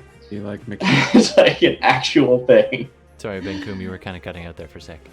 I was saying that when you look at some Sphere Neblin culture, they typically do that in larger groups. It's very taxing, so you could argue just as That's much fair. the direction. I'll tell you what. Philees, retroactively, give me a persuasion check. That sounds good. I like that. And we'll see How much character sheet it is. how it goes. Oh, I mean, I'm sure it'll go amazing. Watch this. That's not my role. She's do it, so Your roll was not much better, but my roll was truly awful.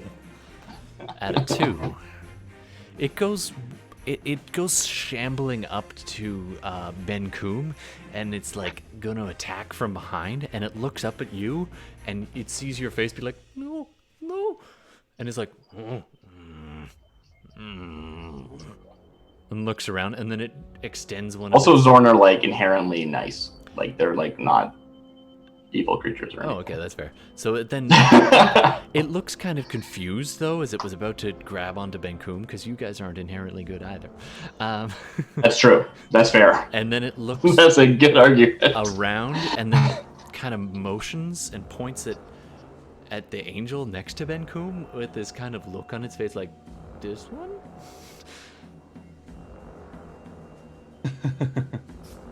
I don't know. They're looking at me for like approval. Is that what you're saying? Yeah, it's looking at you to be like, oh, okay, you look mad when I was about to hit him. What about that one? And points at the angel.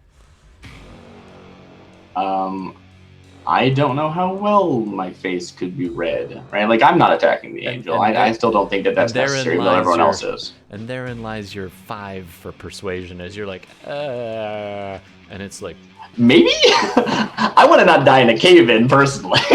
Like, all right, so the Zorn then passes its turn confused, but not attacking. that's fair. All right, coming up next. I wanted to eat the arch. That's I what believe it want. was Darmita But next. later.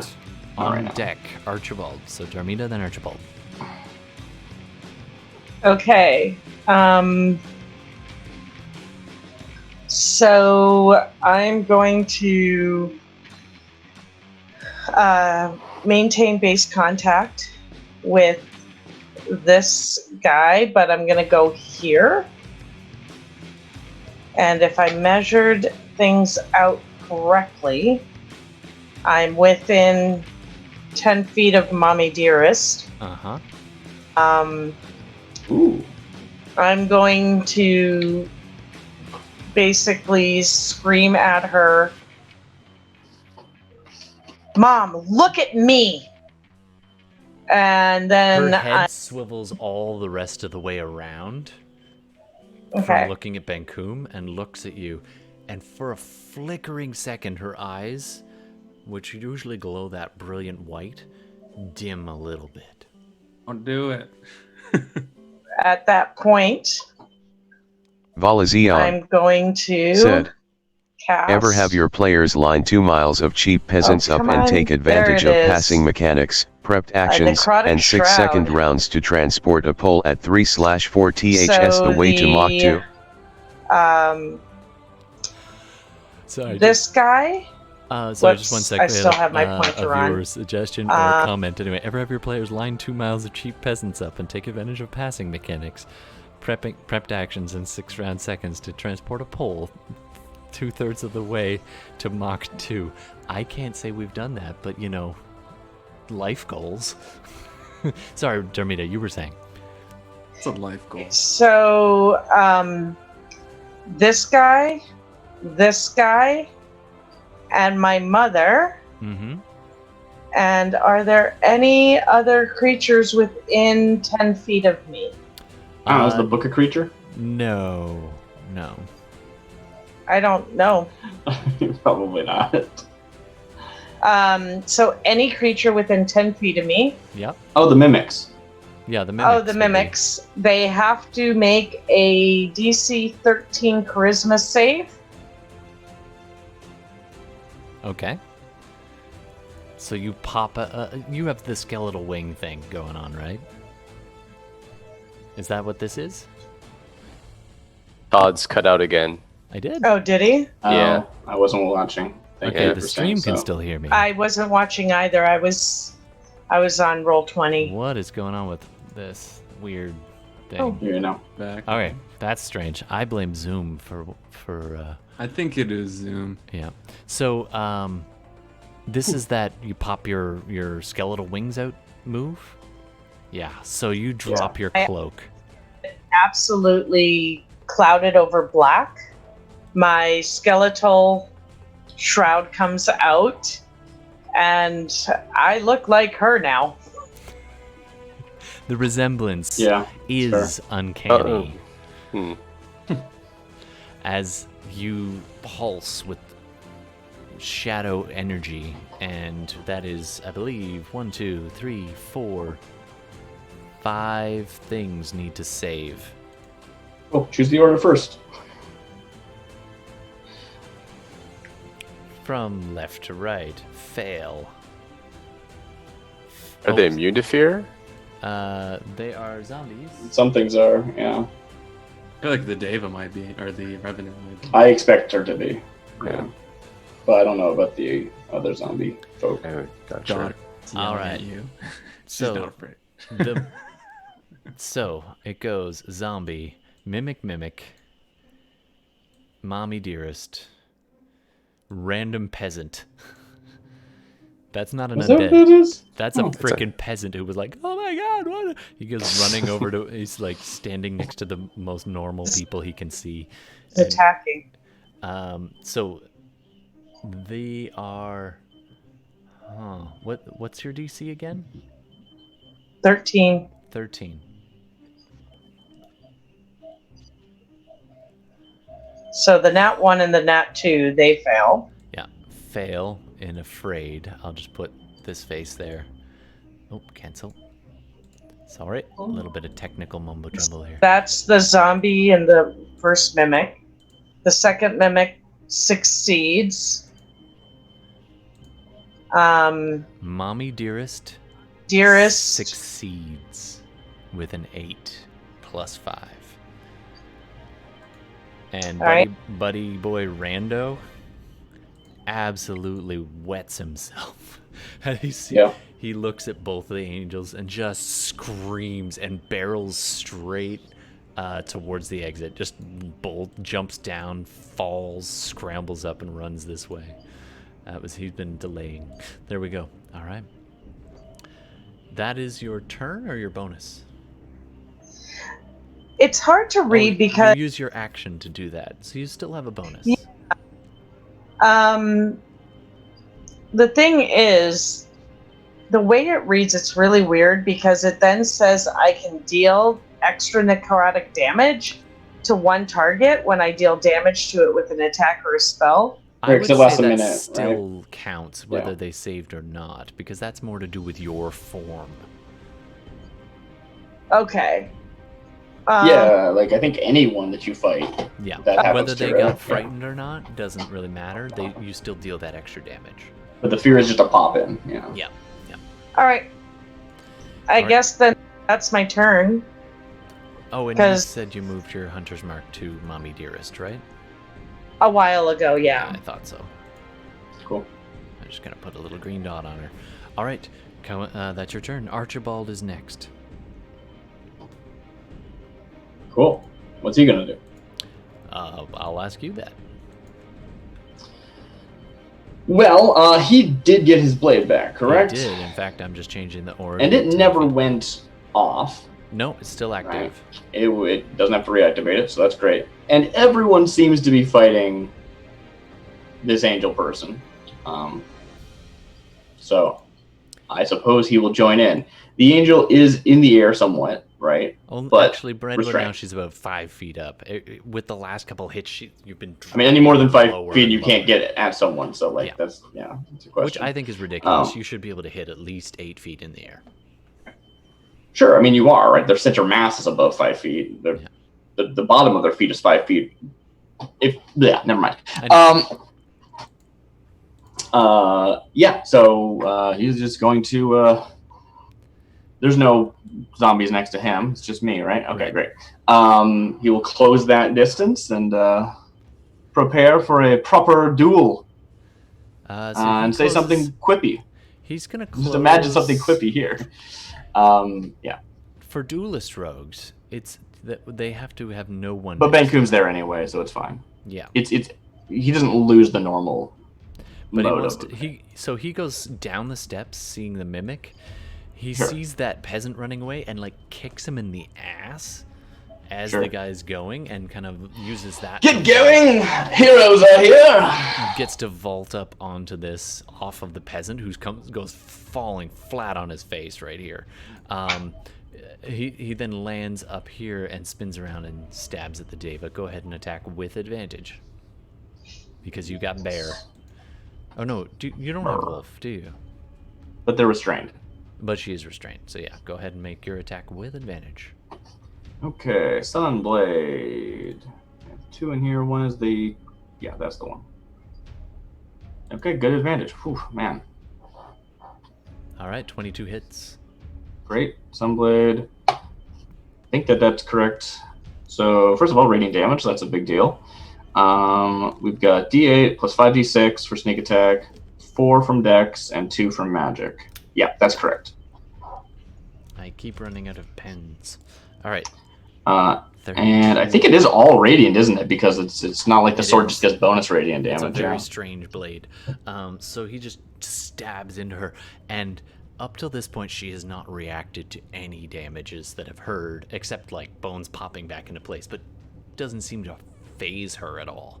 This time, the blade pierces through her shoulder, just out there, right out the side, just, and she howls in pain, and her eyes and head snap back at him, and she's just searing with pain. And he pulls back. He's like, "Oh, you felt that, did you, bitch?" Sorry. Yeah, I was gonna say something similar. He then apologizes to Darmita. Takes a look at her for the first time since that pops out. All right, and then he'll spend a bonus action to disengage. He sees that big thing. He doesn't need to disengage because of his swashbuckler feat. Yeah. So feature. He just moves back away. But he still has his bonus action when he wants to hide somewhere. Not that he could with a beam of light coming out of his hand. Well, you know what? He's going to step back and turn off. Is it considered light, the weapon? Probably not, right? It is. It's finesse. Well, I know it's finesse, but is it light? I mean, it is made of light, so maybe. Yes, well, then he'd probably he'd stab with a dagger or something. Actually, he's going to step back and turn the blade off. And use the rest of his movement to kind of get a little bit back this way. He's probably going to realize the dagger isn't going to do anything against her. Yeah. I mean, okay, but the blade certainly did. A sunblade did damage, but a dagger isn't going to do damage. Right, but he has the bonus action. Might as well use it. But whatever, Right, it's fine. Next up, Philees. Okay. Fenris is on. So a lot happened. I look over at the Zorn, which I feel like maybe I might have asked their name during that conversation before, but that's fine. Because who knows what a Zorn name would be anyway, so it's whatever. I just don't like referring to it as the Zorn. But anyway. And I have faith. Internet, we need a name for a Zorn. I have faith that they have a good heart and all that bogus. And won't, attack Benkuhm.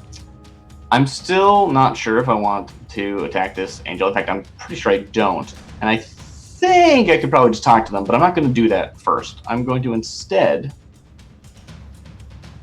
I showed over to Darmita, although I probably flinch and hesitate because I'm probably was about to be like, "Oh, Darmita," and then that pops out right at that moment, right?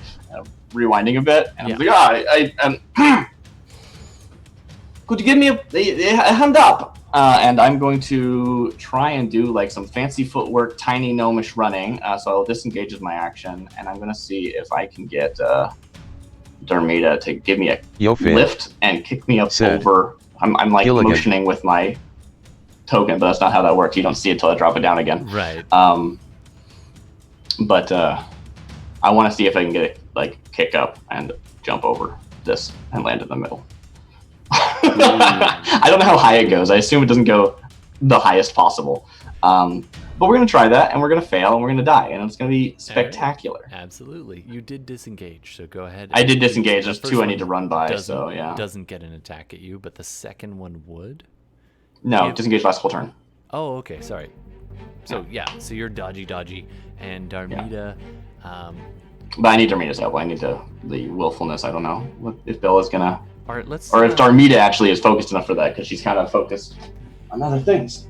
All right. So you go running up to her, and let's call that as a held move action.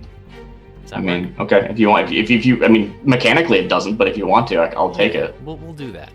We'll say that it's basically a held action. That should trigger on what she decides. All right, coming up next. Okay. Fenris. Okay, so I see a Nightwalker starting to come towards the portal You from the other see side. The portal, something on the other side is definitely drawn towards the flickering blue flame of that magic circle. And it is moving this way. It's got a lot of ground to cover. but Okay, so I have time you do. then. Okay.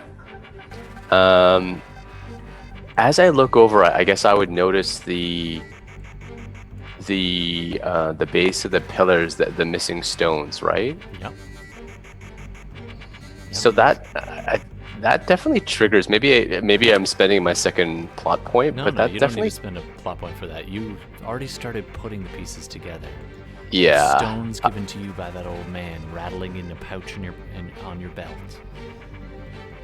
Yeah, I see it start to click where he gave me these specific stones. We compared them to the stones in the chest. They're looking for these stones, and when I rolled so high, I noticed that they're supposed to be inserted into something, and I see those missing holes in the base of the pillars. From The this scorp- angle, this is the first time you've seen the angle. You did notice the stones were missing on the left side there. But Yeah. from this angle, you can actually see the score mark, this burnt, yellowish, whitish, etched, but it's actually unbroken surface. The same mark is on each of the stones that you carry, on 5 of them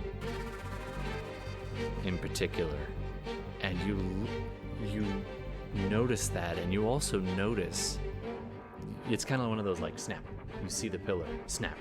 You remember this, looking at these stones. One of them clutched, the pouch of them clutched in your hand. Snap. You look over at Archibald brandishing this sword that the angel had yelled in Celestial, "That's mine." So I'm going to Misty Step over to the pillar. Okay. Oh, okay. Yeah, I can. I should have I'll do a quick sketch. We're into sketching now. And I am going to take out the 5 matching stones, and I'm going to insert them into the pillar. And I'm also going to make sure I'm not in eyesight of that Nightwalker, because that's scary. A huge undead abomination coming towards us. All right, I'm just sketching something up real quick just so you can get an idea. Okay. Could have probably done this better if I'd asked Darcy to draw it. And hopefully, oh no, my camera's gonna Oh no! zoom it out. I don't. Come on. Oh no! I don't see it very I'm well. gonna turn off my background suppression here just because I want everybody to be able to see this. I'll also describe it for our listeners. So essentially, what you're looking at, if I can hold this properly, is at the base of the pillar, there's the small circular inserts where the stones would fit. This large band of slightly increased size stone around the base of this section of pillar looks like it actually rotates. Along the center of this band is scored with that kind of whitish radiant burn from a sunblade. I don't know if you can see that okay. Yeah, I see it. Now it looks like this whole middle section where the stones insert rotates around. And by the iconography, the one that is facing forward appears to line up with a few kind of key etchings in the archway itself, one of which actually resembles that shape that you have, that archway looking shape. So whatever's aligned in that first section.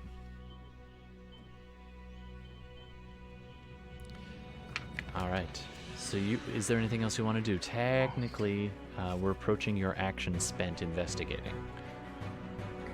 I'm going to be using I'm going to try to use the stones that I have to insert to replace the empty slots, the matching one.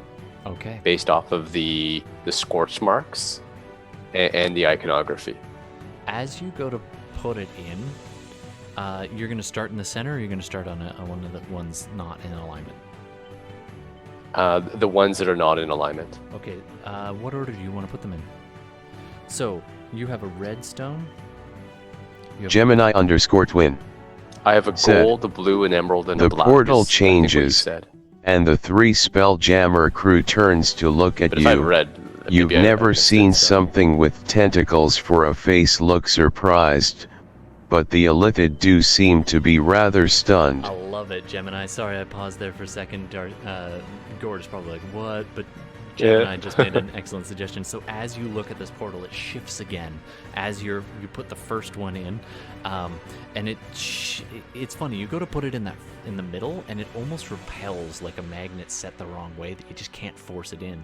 You take, you had a red, blue, gold, emerald, and like a black. Like an onyx. Red, blue, gold, emerald, black, but by the way, what I'm using my action for, I'm not going to use my hands. Okay. I'm going to use like my telekinesis to try to put it in. Sure thing. So you hold your hand up, and the 5 stones, like the pouch just shreds itself, and you just send them forward, and you try to put it in the one that's in alignment, and it just won't fit in.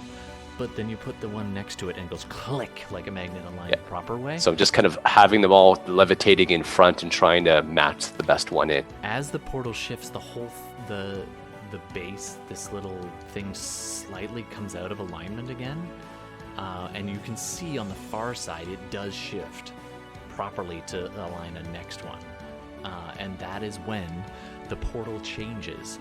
You see 3 Spelljammer crew members turn and look at you at the end of a 40-50 foot tunnel, and you have never seen anything with tentacles for a face look surprised, but the Illithid do look rather stunned to see you at the edge of this tunnel. Thanks, Gemini. So I ask again, sorry, what particular order would you like to put these in? What was the first one that went in out of the 5 gems? There was gold, blue, emerald, black, red. I'm asking you. It's not currently aligned. You can't actually put all 5 of them in unless you unalign it. If Todd probably give you guys a riddle. You guys. Benkuhm has opted out of the puzzle. He's out why he's not doing damage to this person. He's the smartest man in the party, though. Yes. So the one that's not aligned, what color is that? Well, actually, versus the one that's aligned? At any given time, there can only be one aligned, and when you go to put one into that section, it won't go in. So effectively, you have to align the other ones, or you have to insert the other ones, change the alignment, and then put in the missing one. So I'm just wondering, in a rotating order, which order would you like to go? Let's just label them. Number 3 is the slot that would be aligned. So you can do 1, 2, 3 you'll have to do later, 4, and then 5. And that would bring it, and just the way the pillar is, that would go all the way around. So just to say, if I did 1, 2, 4, 5, and then 3 last? Yeah. Is that right? Yeah. So what order would you like to place them in? I'm going to do 1, 5, 2, 4, and then 3. Okay, and what ones would you like to put in there? Really, it's hard to say what the color is. It's more of that I'm trying to match the scorch mark on the right. Ah, interesting. Okay, sure. Right, because I see a line and I see that, well, you know what, whatever these stones are, I don't see, unless I see a matching insert color, it should really be if there's a matching insert color and if there's a scorch mark at the front, like what to make it whole. All right, I'm gonna let you roll an investigation check. Oh boy, oh boy, oh boy. This might be where luck comes into play. Yeah, I legitimately wonder how much like I'm going to use my of luck that point. can happen in a single turn, right? Just like, okay, here it is. You Well, try a few because things, it he's- gets rejected. Because Yeah, he's doing this by telekinesis, he can kind of like do a lot of this in 6 seconds. But yeah, you're about Makes to run sense. out of time. Oh, yeah, Gemini just a underscore 4. twin. Terrible Said, luck, use of luck. Whatever. Portal channel why surfing. is the second time a smaller Now plus? Tool who stares I at accidentally you. pushed +2. It should Roll be for +1. sanity. Okay. I'm Fair enough. kidding, by the way. Nice. All right. Gemini Twin just said this as a joke, but the portal channel surfed again. Now Cthulhu himself stares at you. Roll for sanity. He's kidding. But actually there is some whispering voice from beyond, but it doesn't have any game effect currently. Okay. So, you are trying to puzzle this out, and it is eluding you with a roll of a 2 followed by a roll of a 3 with a spend of a luck point. So unfortunately, it's just not aligning. You're having trouble sorting it out. You could go random or not. Unfortunately, that is your 6 seconds. Coming up next, the angel. At this point, she again just actually, hold on one sec. I need to see if she can do this. Does she recharge? Recharges on a 5 and 6. That's a 5. So Ooh. she stops trying to fly, lands on the ground, and just screams.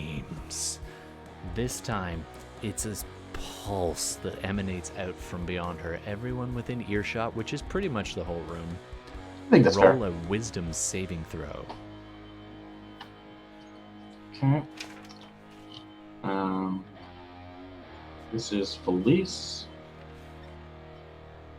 And I don't know what Archie's wisdom is, so this is a D10.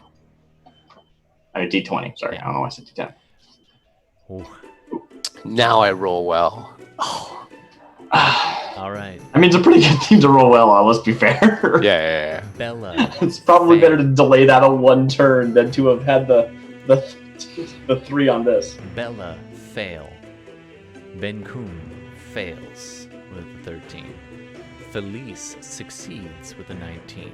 Archibald fails with an 8. I think that works out to Probably, like a 10, it's- probably. Yeah, even if it's +4, it sounds like it's Fenris probably going to fail, right? succeeds with a 22.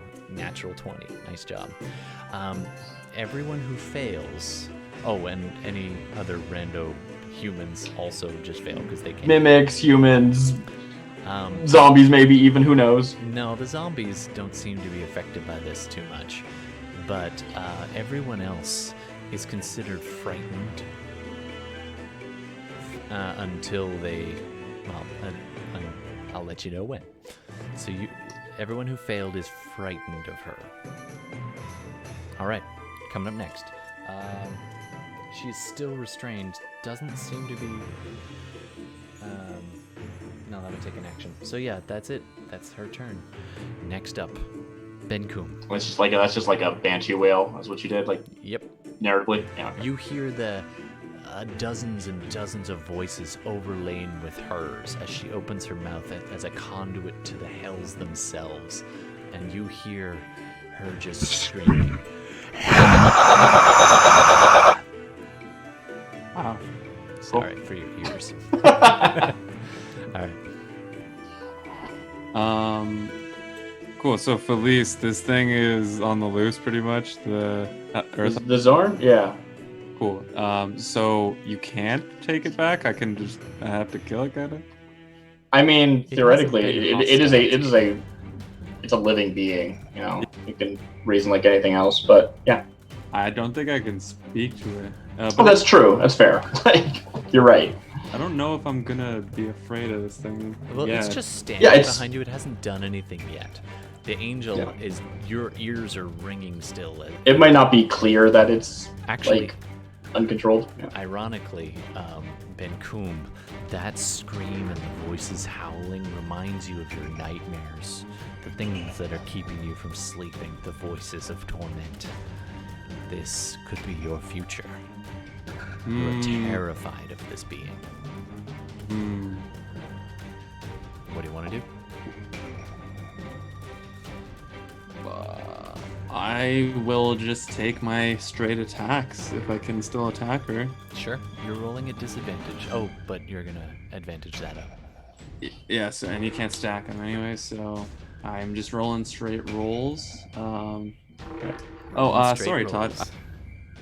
Ask it, like, I understand her Wolverining, but is she pretty much brushing off everything Darmita and I have done to her thus far? Like, should I be afraid of that too? Effectively, she, from the damage you've done, approximately half of what you've dealt has recovered each round, just based on the way the numbers work. Okay, cool. Yeah, no, and I honestly don't need to know much more than that. I just want to know that, like, Although one wound has stayed, the burn mark from her own blade. Okay, cool. Yeah, I'll take.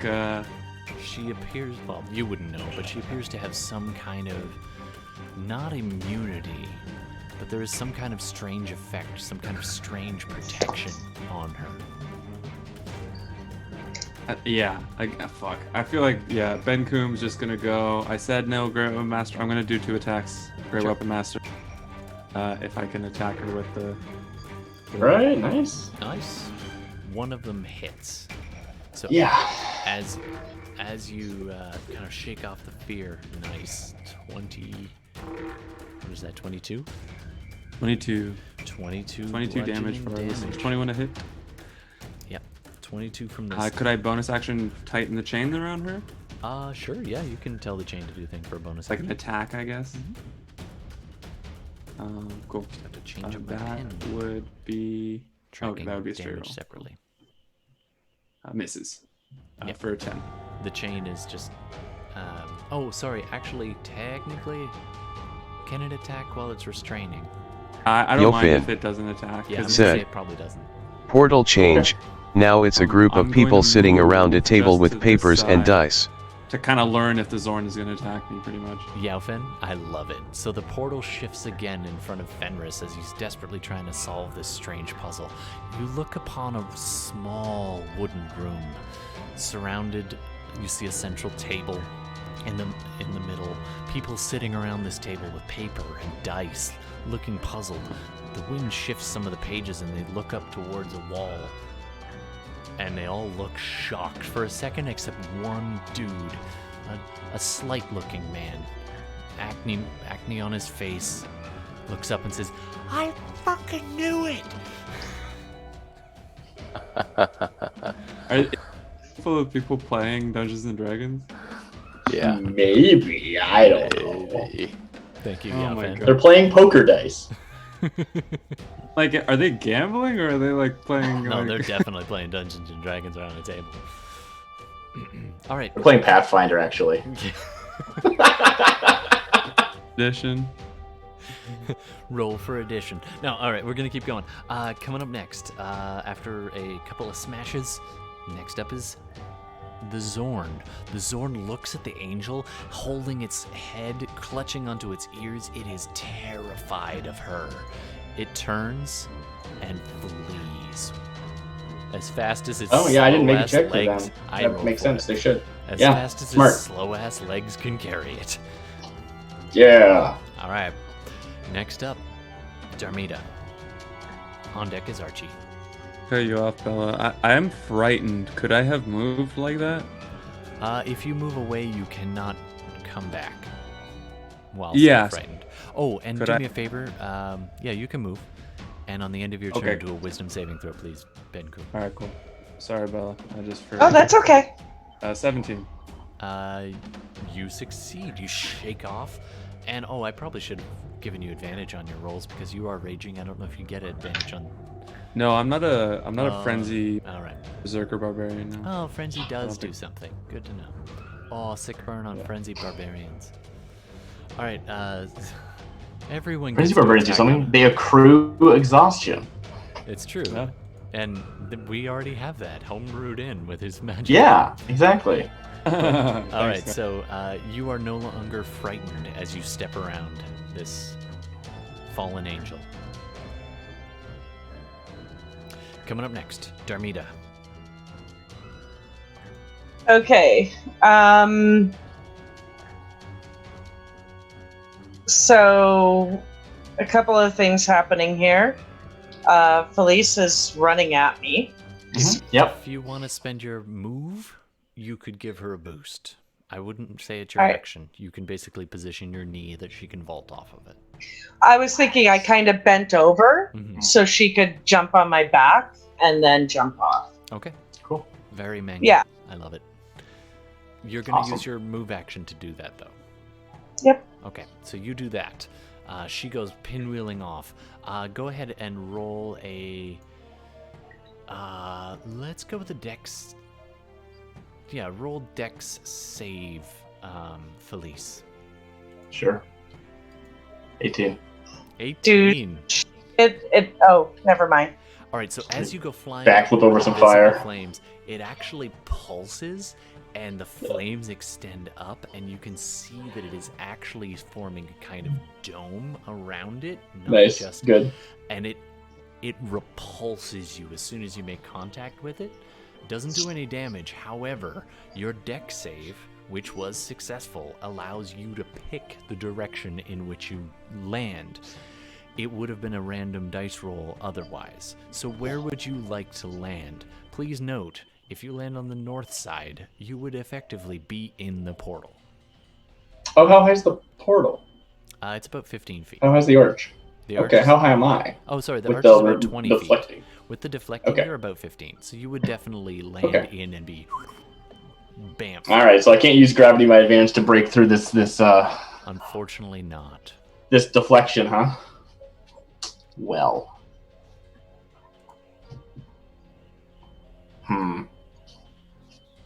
If you would like, I can just roll randomly. Well, I'd like to try and go like directly up and then just fall on it again, right? Like that's what I want to do, right? Try and position myself, and then I'll be like, okay, well, on my turn, I will focus my energy and bang through. I would I'll let do you some magic baloney basically and do that. bounce around on the surface of this thing, and like the first one, you're like, whoa, and you come landing down, and it pulses again, and you don't go quite as high, and you kind of brace the impact with your knee, and it's flickering and arcing and like trying to shove you back, and you are suspended on the top of this thing, which is only about 10 feet up. So you're about 10 feet on the top of this flickering arcane. This is perfect. Great. Thank you. I'm glad I can help. All right, next up. And also the imagery of that is very was your funny to move. me. You still have... Oh, I'm peeking here on the audio. Sorry, folks. Darmita, you still have a action and a bonus. Okay. So I'm actually going to continue shooting at her. Sure. I know it's with disadvantage. So, first one.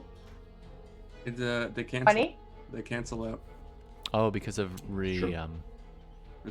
restrained. Yep. So And they first. can't stab. Oh, then it's a 29. Yep, that hits. And the second one, I will do that proper.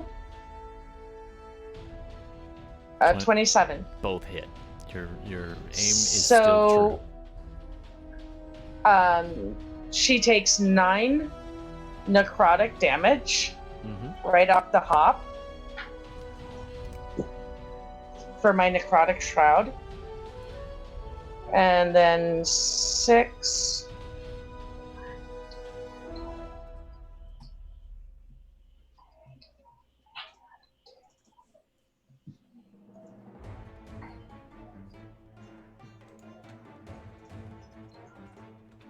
$25 damage. Oh, that's a lot of damage. Plus the wound that did not fade.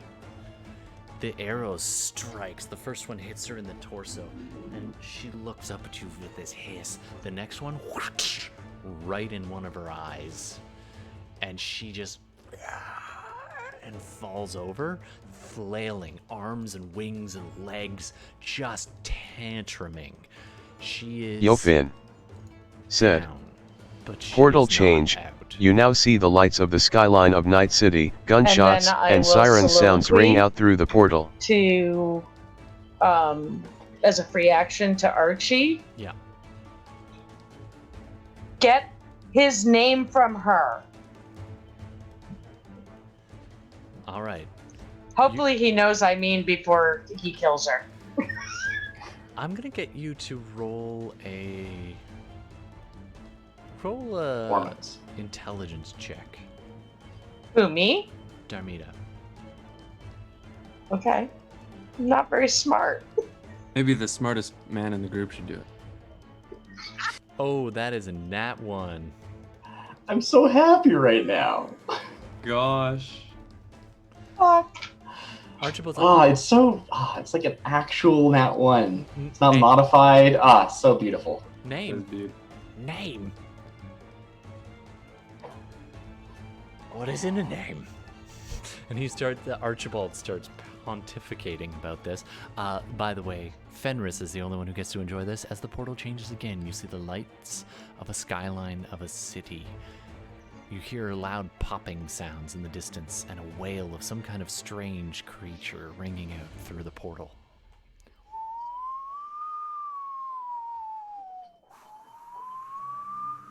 Anyway. Stop distracting me. I'm trying to put these gems in. All right. Archibald. It's changing so stones in. fast now. It used to go every D10 seconds. Hey, man. It is not up to me. It is up to the I know. audience. I know, it's great. I love it. Well, clearly you're messing with it, right? This is the scene where you're messing with the computer console. You don't know what you're doing, and things just keep changing. Yeah, it's great. Yeah. It's really good. All right. So Darmita's yelled at Archibald. Coming up next, Archie. Oh, do I get a wisdom save as well? At the end of... Yes. Yes, you do. Thank you for remembering. 22. Oh, you succeed. You are no longer frightened. In fact, as you are doing this, you look down and you see her, and she's in her flailing, she knocks the arrow out, and this ruined eyeball goes with it, and she looks up at you, and one eye is good, and the other one is just this twisting hole with black smoke starting to billow out of it. And under her breath, you just make out your mother say something like, that's actually, it's not even her. You get a flash of a memory, Darmita, back to one of the very few memories you have of your mother. This voice, and now a face to go with that voice, say, and that's a good girl. And you're back in this moment. All right, up next, Archibald. Sure. And he goes running up, ignites the blade again, and actually he's gonna stab. He sees the mimics, and he's gonna stab one of the mimics. Why? They're literally non-combatants. They haven't done anything. They do look mildly threatening. He stabs one of them, and actually I think he does hit that even with a 7. Can I ask you a serious question, and just though? executes it. So one of the mimics is gone. That's fine. Never mind. Mm-hmm. I was going to ask you if you legitimately thought Jay would do that, but it's fine. He's trying to clear the battlefield, and she does not seem to be. Actually, you know what? He would have done that with a dagger. So he'll do that as his bonus action. And then he'll turn and stab at her with his main. Yeah, that makes sense. That'll hit. Okay, he's got it. Yeah. Yeah, well. Is it 3d6 or 2d6? I forget. I think It's 5d6. Oh, because of his sneak attack? Sneak attack. Yeah, Yes. And the blade itself is 1d8. Oh, right. Okay, so I need 2. And then he's got 4 decks and 2 from the blade itself. Oops, I misrolled there. Sorry. I'll just count the first one. Yeah, I was gonna just hit. I have the macro set up. Okay. Yeah, none of these damage rolls count. Go ahead and make the macro for his damage. 31. 31 radiant. Nice. He stabs her while she's on the ground, and he would have had advantage anyway. And just burns and carves off one of her wings. All right, up next, Philees. I will do what I can to help you, Mother Deva. And I'm going to, on a bounce, take this gem and thrust it into the field and directly cast Dispel Magic with touch at 4th level. At 4th level? Yes. And I'm going to try and land on that book. It slams into this thing and makes contact and just boom! As a very like anime style, like everyone is blinded for a few seconds as there's this flash as the Grinder 333 said, right. The portal changes rapidly. Make that happen? A farm, cows, and horses moo in the distance. Smack. Change. The eye of a dragon blinks twice the size of the portal. Change. Explosion. A child being born in a busy medieval Earth hospital. Change. Water pours out of the portal. An alien sea life with it. Change. Outer space vacuums the water and sea life into the abyss. Change. The portal settles on a nighttime forest.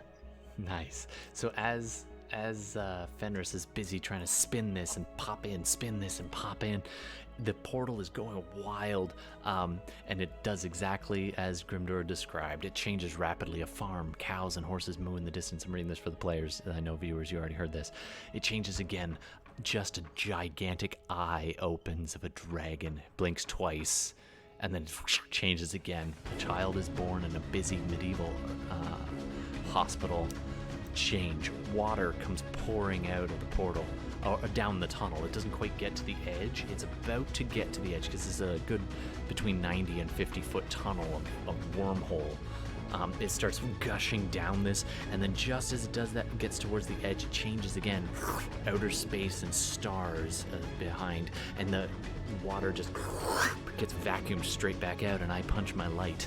And then and the strange alien sea life that was swimming with it goes with it. The portal finally settles on a nighttime forest of verdant green. All right, up next. Where was I? That was land in the book. Philees lands on top of the book, knocking it and separating it from this other thing that was hovering just below it. The book goes scattering off to the left. And I'll take fall damage for that. Oh yeah. How much do you want me to take? I believe it was 2d6. Right, I wasn't sure if I bounced an extra 5 feet or something. So you rolled it? Nice. You twist your ankle slightly and you get 4 points of falling damage as you land.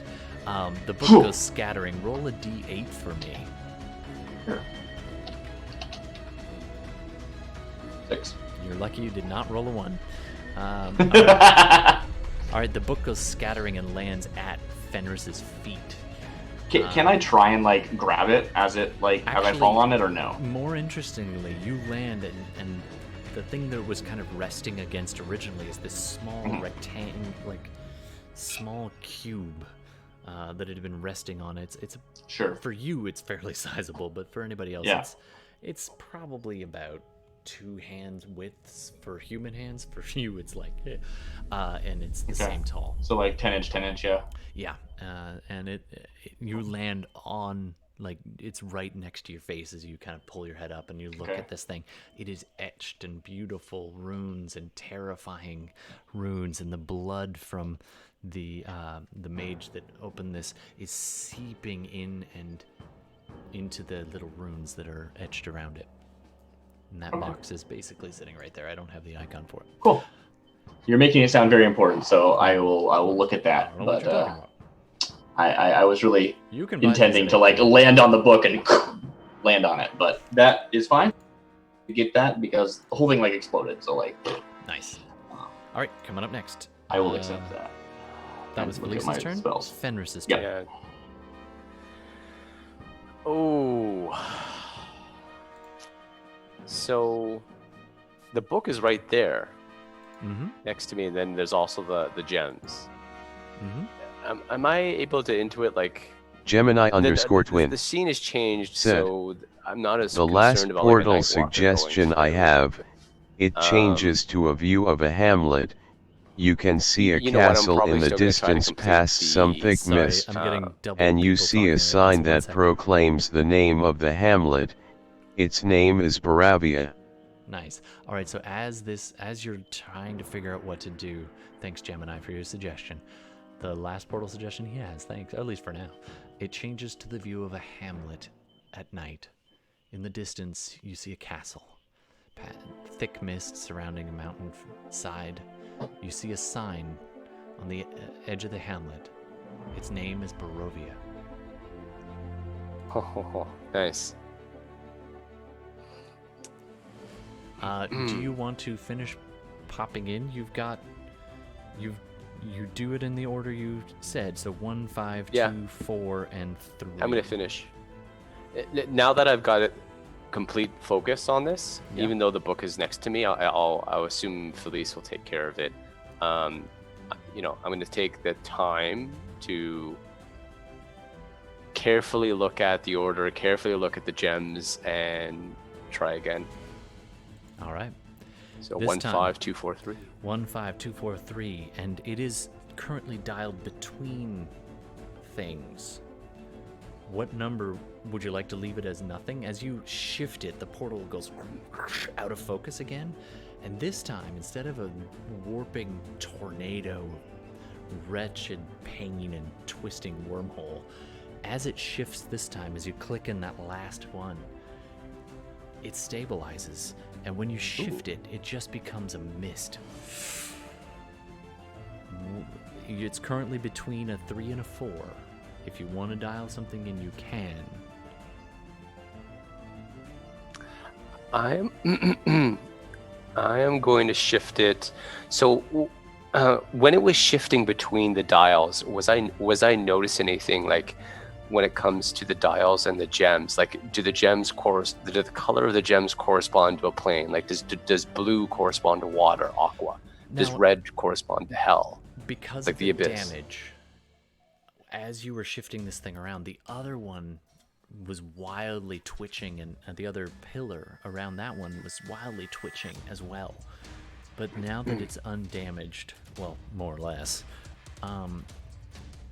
that far side now turns when you turn this one, and you realize this is now aligned. So if I dial this one in and that's set to something, it keys up a particular portal. Yeah. You haven't really seen them in working order yet, but you get the idea. Actually, you can give it a test if you like. You dial it back. Sure, yeah, I'm going to test. 4, yeah. Which is black. The other portal doesn't move this time. You can see Barovia again. Okay. But I would probably want to... What about gold? Sure, you switch it to gold. Oh, and something else happens. Everyone else, you feel a night breeze suddenly, a gust. Philees, you look up from the ground where you've landed, and you see a night sky. You see the hamlet, you see the mountain, you see Barovia, as does everyone else in the room now. Oh, now that it is repaired, all of you can see through this portal. Ooh. You Fixed it. You shifted again to gold, and this brilliant light comes pouring through. It is so bright and blinding. It's just sheer sunlight and brilliance. Everyone in the room, from the sudden switch from dark to light, is blind for the round. Wow, what notch is that? Then you put it to gold, which was 5. Is that notch 1? So black is 4. As you dial in the brilliant white light, the fallen deva stops struggling and looks up, her one ruined eye just leaking this black mist. She looks up at this and immediately bursts into tears from the other eye, staring into the light. And she says something. Definitely, you all hear it. Anyone who understands Celestial, she replies, "The light. I never thought I would see it again." And then Can I run up to her? Yeah.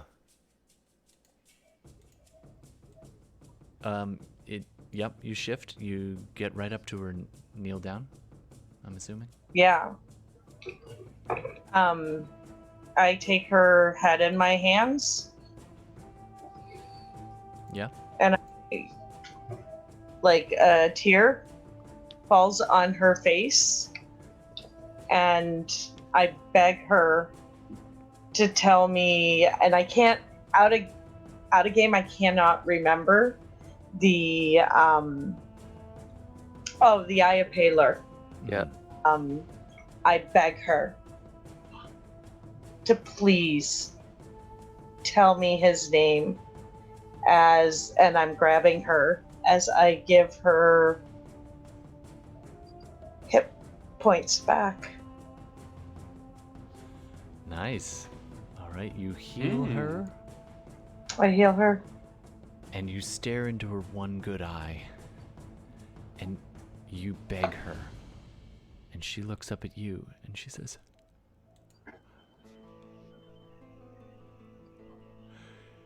"Don't face him. I tried. And my soul is damned, tortured forever.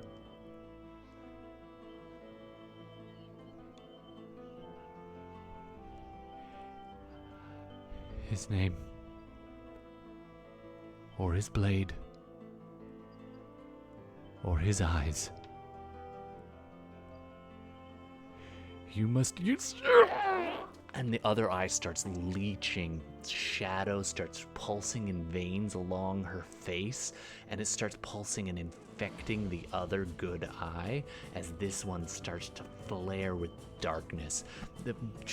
Everything else is almost washed out in light, and it's this tug of war back and forth, and you can hear this other voice start to speak as she opens her mouth.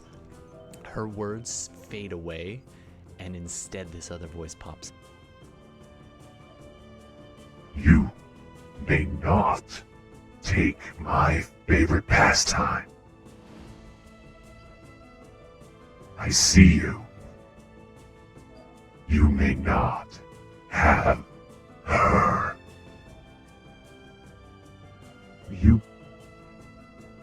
You then send even more healing energy into her, and it's this tug of war as it starts to burn away in her eye and then push back in this light. Go ahead and roll your... what level of healing are you sending to her? I believe it's 9 points.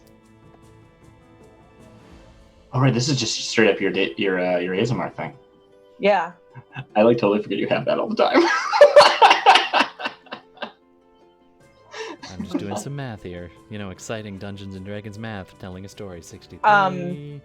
Yeah, but as I'm holding her and he's speaking to me, yeah, I'll talk back to him and say, "She was mine first." Hoping that works.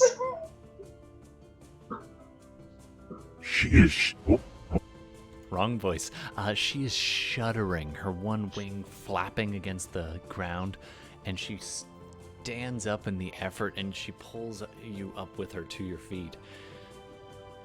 And she looks you in the one with her one good eye, locks eyes with you, and says, "If you must face him, get one of those."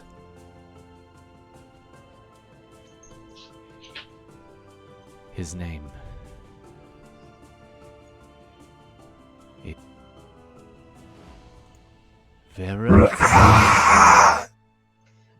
a piece. Oh. You get a piece of it. I really hate to interrupt. Yep. But this sounds like it's taking a long time. Yeah.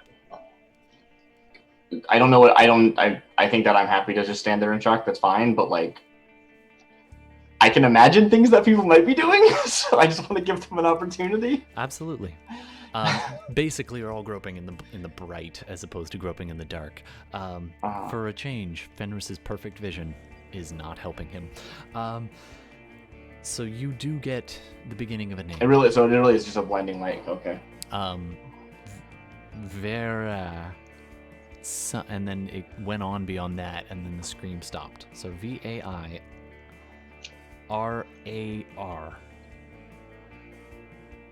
is what you get so far. VAIR. V as in V. Victor. Victor. Yeah, VAI. Mm-hmm. RAR. There are. Okay. All right. At which point, just to wrap that section, and I will return it back to other people involved in just a sec. At this point, the other voice speaks through her. I really should be thanking you. Her head turns and faces towards Fenris. You brought me something. Thank you. You have fixed it. Together, we could accomplish much. Join me.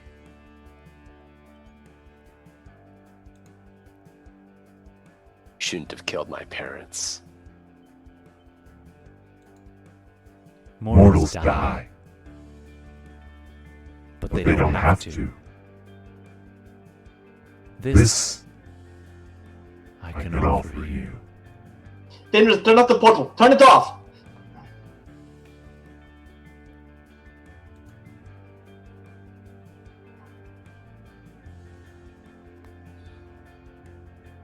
Just curious, what slot was that? Was that 1, 2, 3? That was slot 5. That was slot 5. And so We can I also know leave it that. between slots. Yeah, I'm gonna, seeing all this happen, I'll probably, and him taking over her, I'm probably gonna shift it between 4 and 5, or 4 and 3, I should say. All right. You shift it again between 4 and 3, and the portal just does that kind of gray fog. And for everyone else, it fades out of view. For you, it just looks like that interplanar fog. All right. Gemini_twin said, he can't turn it off, he has to slow down first. Nice. Sorry, miscounting spaceballs. We'll come back to that in a second there, Gemini. Great suggestion. All right, let's jump back around. At this point, that was Fenris's turn, if I remember correctly, right? I mean, I don't know what order we're. A lot happened. That was multiple. Yeah, that was a lot turns. happened. Yeah, but we're now dropping back into this. Yofin said, portal changes to a small field and Orc looks through and says zug zug. Yeah, as you're dialing, you turn the portal, and it isn't quite instant to where you wanted to put it, so it does shift. He has to slow down first. Thank you, Gemini. And then Yaofen, the portal changes to a small field. An Orc looks up and says, zug zug. And then it dials to the gray fog. All right, at this point, the deva who is standing, and her other good eye is now veined with all the black, and it's winning, and it does end up taking over. Her other eye goes solidly black, and she actually attempts to, for the very first time, shrug off the chains.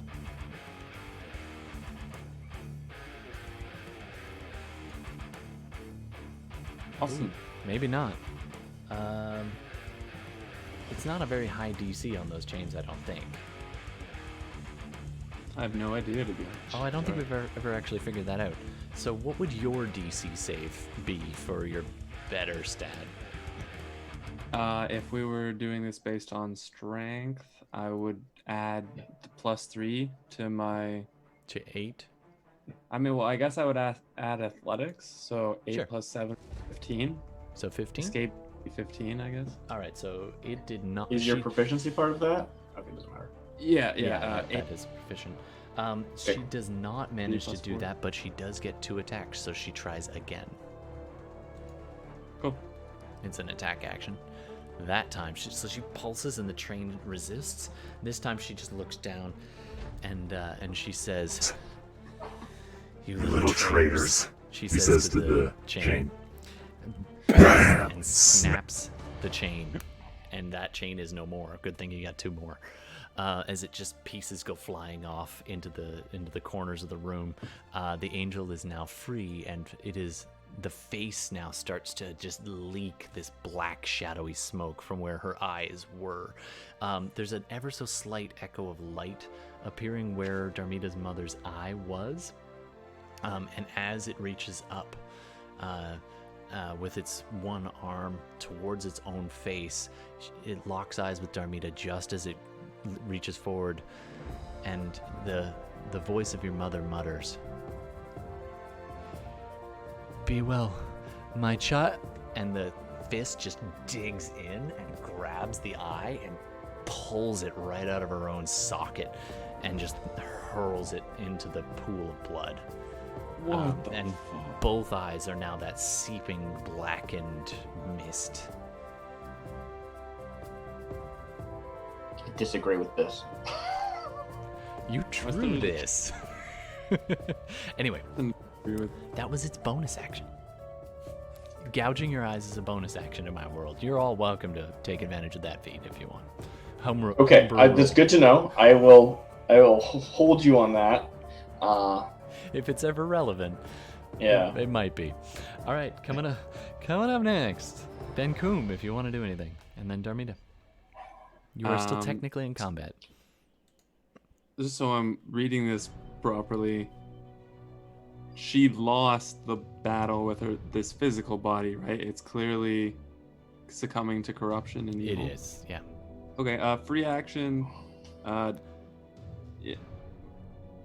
I'll hold my action. I'll ready my action to attack.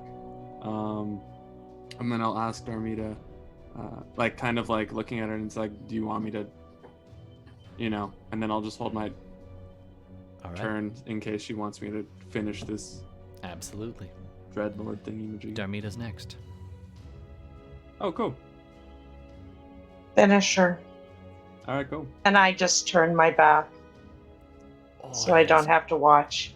That is sick. There is a skeleton in front of you, so you could just absentmindedly shoot it if you feel like it. Sure. Yeah. What the heck? You turn around, you're like, ah. Go ahead and execute that. With his action first. Because his was a held action. Absolutely. Go ahead, Benkuhm. Smashity smash. Cool. Awesome. I'm assuming that's just straight attacks. I will do those. 19, 20. Yeah, those hit. 25, 20. 15 plus 13 is 20. I only healed her for 9. Oddly enough, the way things were going. Anyway, I'll explain that later. Sorry, yeah, how much? You better. You have a lot of explaining to do. No explaining, Todd. We never have to question you. All right. How much damage was that, Benkuhm? 8 total. 8? Bludgeoning. 28? 28, yeah. Nice. You guys deal so much bloody damage. All right. Hold on. Yeah, I don't think anything happens yet. Let me double check. I'm doing the math. There is mechanics behind this, Darcy, just so you know.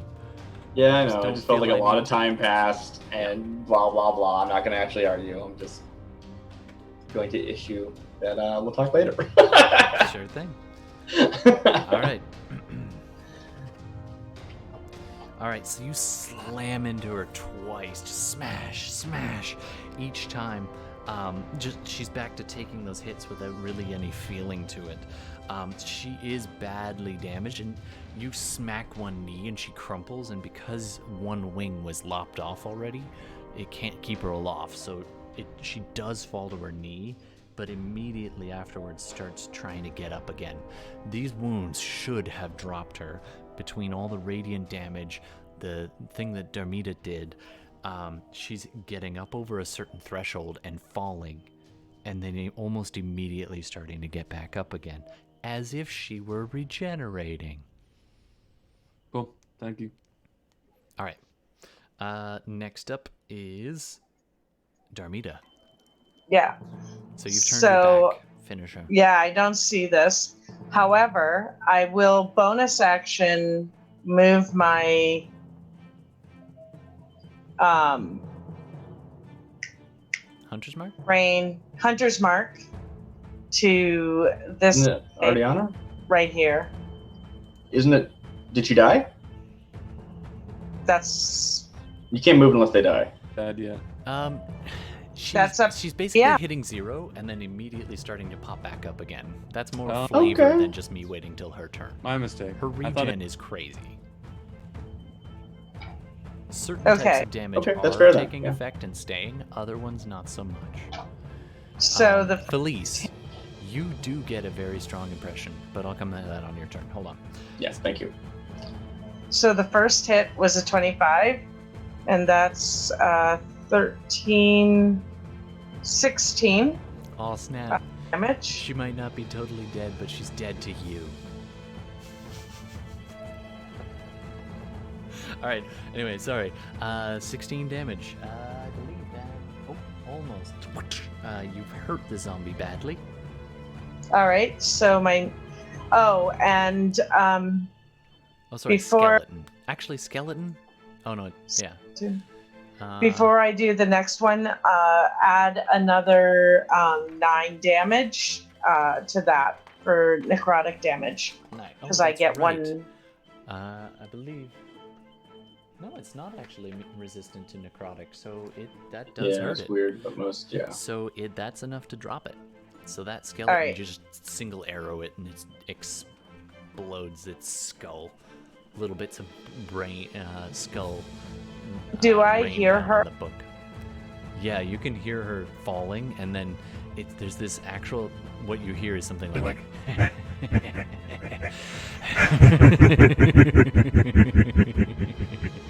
Flip back around and let my arrow go on her. Sure. 25. That hits. 13.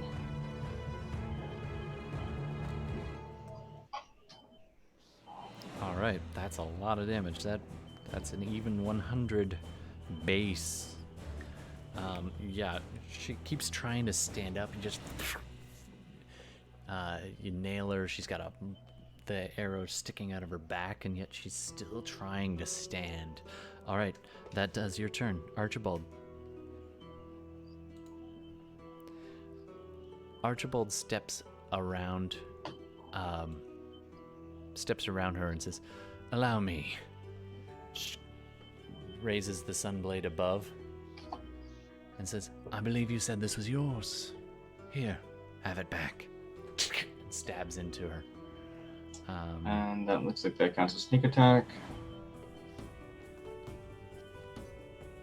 Believe still has advantage for 28. Mm-hmm. Well, Benkuhm's there. Only 20. Oh, wrong color here. 9. Wow. Yeah, 3 1s. Did you get your damage? Your sneak attack damage too? Yeah, he rolled real low. 3 1s on that attack. Well, that's the way the dice go sometimes. It definitely damages her, but it doesn't finish her yet. Well, I mean, she's down, and then immediately she just starts getting back up again. Okay, so the radiant doesn't stop her from regenerating, huh? It's tracked separately. It's tracked separately, yeah. That's what it sounded like you were doing. Yeah. Okay. I think it's Felice's turn. All right. It is now Felice's turn. Yeah. What do you want to tell me? You watch them just beating on her, and every time she drops, there's a little flicker, a little, almost intuitively, like the sensation of a vibration in the earth from the beginning, from a very subtle tremor. You can just see the book rattle ever so slightly. There is something binding the cube doing anything? And the book. Oddly enough, no. The cube is just sitting there. Cool. Every time they drop her, there's a very subtle shake from that book. Okay. I don't want to do anything too brash, but of course I have to. You can pick up a thing, you can kill a zombie, you can go after the book, you can go after the angel, whatever you want. Summon a Zorn. I mean, I can't. I'm out of 5th level slots. And it takes a minute. You could call that one back. See if he still likes you. He has Yeah, I was gonna. They're slow, so he. Can you tell me anything about this? Okay, no, I'm not gonna do that. I have a dumb thing I want to do, but I shouldn't actually do that.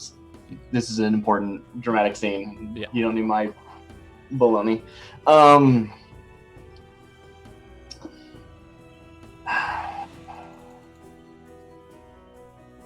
I think she's still in there. And I don't think I have anything I can do about it. The book is reacting. Presumably that's just what, like, reanimated her, though. It's not gonna have her soul in it. I'll run over to the book and see if anything is obvious once I get there, but I'll probably just have to do something. The Driz check or something. Yeah. Said, good night, all. I need to do something now. I don't have time to just like make a bunch of rules. Absolutely. You're running up to the book. Oh, a little pause sec. Thanks very Gemini much. _twin. Awesome Said, to hear your suggestions. the portal changes. You see a giant Gothic cathedral-looking ship. In the grim darkness of the far future there is only war. Laughs in Wyk. I Sirio Ulzi wouldn't do that to you guys. Or how'd I? Alright, Gemini. Actually, unfortunately, the random shifting has come to a stop. Well, actually, let's just say... oh, I know what happens. I'll come back to that in a second there, Gemini. Don't worry. So, let's... Philees goes running up to the book. And you go ahead and do an Arcana check for me. Mother Deva, your soul has been wronged. We will help you if we can. Where's my Arcana check? All right. Crap. That's a 12. Yeah, it's 12. You get the nature of this, but you don't get any of the specifics to control it, or you get an idea of how you can turn it off, but that's kind of what you were thinking originally, I think. They've used this book to pull a soul out of hell, give it a body, and bind it so that it is forced to obey a certain master. Sure. You do get that if the book is destroyed, this would end. Has the book been reacting to this apparent, like, overthrow of the body, right? Because, like, what we're seeing is that the eye is doing something, like taking direct control or something like that, right? So as you watch, it's as though the ink in which it was written, which was likely blood, is there's an ever so slight, you take a really close look, there's a very slight section where the ink has this wispy, smoldering darkness stretching out just a little bit off the book. It's stretching in the direction of the fallen angel. It didn't mute, sorry. That's okay. Just so you know. In the direction of them, okay, I can't. Like, that could mean any number of things. Alright. You could... If I can, the one thing I want to do is cast Detect Magic. It's dumb, but it's like, I open my mind to, like, feeling if there's any resonance that I'm missing, right? Like, it's not really Detect Magic, but it's like, that is you want to understand this spell more deeply. Yeah, whether it's her, and if I can, like, I mean, that is the proxy for any kind of wizard sight, right, in this game. So I'm just going to use it as a catch-all and try and push it further than the move can actually go. Absolutely. Yeah, and you can, like, come back to me. Like, I open my mind and I, like, take everything in for 6 seconds. Like, well, when you're doing that, I'm saying, Philees, what's the nature of this book? Are you going to relay that information? Okay, so or are you just I don't even know. I got a 12. She holds up and she starts to cast. She's like, wait. You cast Detect Magic, and as that happens, it's as if you had advantage, and you already rolled a 17. So I'll take that. You've given yourself advantage on the roll retroactively. I could let you roll again if you prefer to take that. I think Detect Magic just automatically gives it to you. right? Well, you definitely. I mean, it gave you the understand it school, more right? deeply. So. It is necromantic. It's necromancy. Yeah. Is the school, and you understand. You verify it is definitely they're using this to control. It's like an overdone animate dead, right, where you get to bring back a soul and assemble a body for it. Right, And and what I want targeted is at for the soul to be able to difficult have its own control of the body, but I don't think I can do that. Not with a 17 even. You're trying to see. I mean, I'm not doing anything if I'm spending my turn making Arcana checks anyway, so regardless if I could do that. Yeah. If anything, you do get the sense that this kind of spell would be useful. Or it wouldn't be very useful. You can animate a corpse, you can bring back a big baddie dead. Do you want to hold that thought and give it to me at the end of the round? Sure. Yeah, let's do that. This is more important to other people than me. Yep, that's fair. Yeah. All right, coming up next, Fenris. At the beginning of your turn, because I forgot to do it last turn, and this also explains what went on. Valazion said, Bugsy, the bugbear assassin illusion wizard with the actor feet think the Judas breed from Mimic. Oh, I kind of missed what you meant by that, but the Valazion. But just 1 second while the zombie attacks Fenris from behind. With advantage because he's been distracted. Oh, no, actually, no advantage. So does a 16 hit your AC, Fenris? Shield. Nice. Okay, so you are about to deal with this portal, and you go to ask Philees what's going on, and this thing takes a swing at you, and you get your arm up and get your deflection up just in time. In the process, the portal, the control for the portal shifts a little bit, at which point the portal changes. You see a gigantic Gothic cathedral looking like ship. In the grim darkness in the far, far future, there is only war. It then shifts again back to the gray. All right, it does not manage to hit you. All right, now it's Fenris's turn. Okay, ignoring the zombie for a moment, I'm gonna look at the book.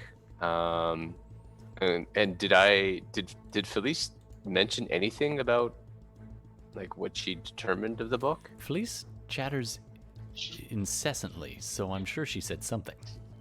Oh, sorry, are you asking me? That. Or are you asking Todd something? I'm asking you. Did you relay anything, or did you just look at the book? I consistently chatter to myself. If you think you can determine what that might mean, then go ahead. I don't even know what I'm thinking. I'm sort of in a panic right now. You basically mutter something about it's necrotic, sorry, and tying bound a soul to a window to a bound soul, but the soul. How does? Yeah, I'm still trying to figure it out. Right, I'm puzzling it between turns, effectively. I'm about to toss that book through the portal.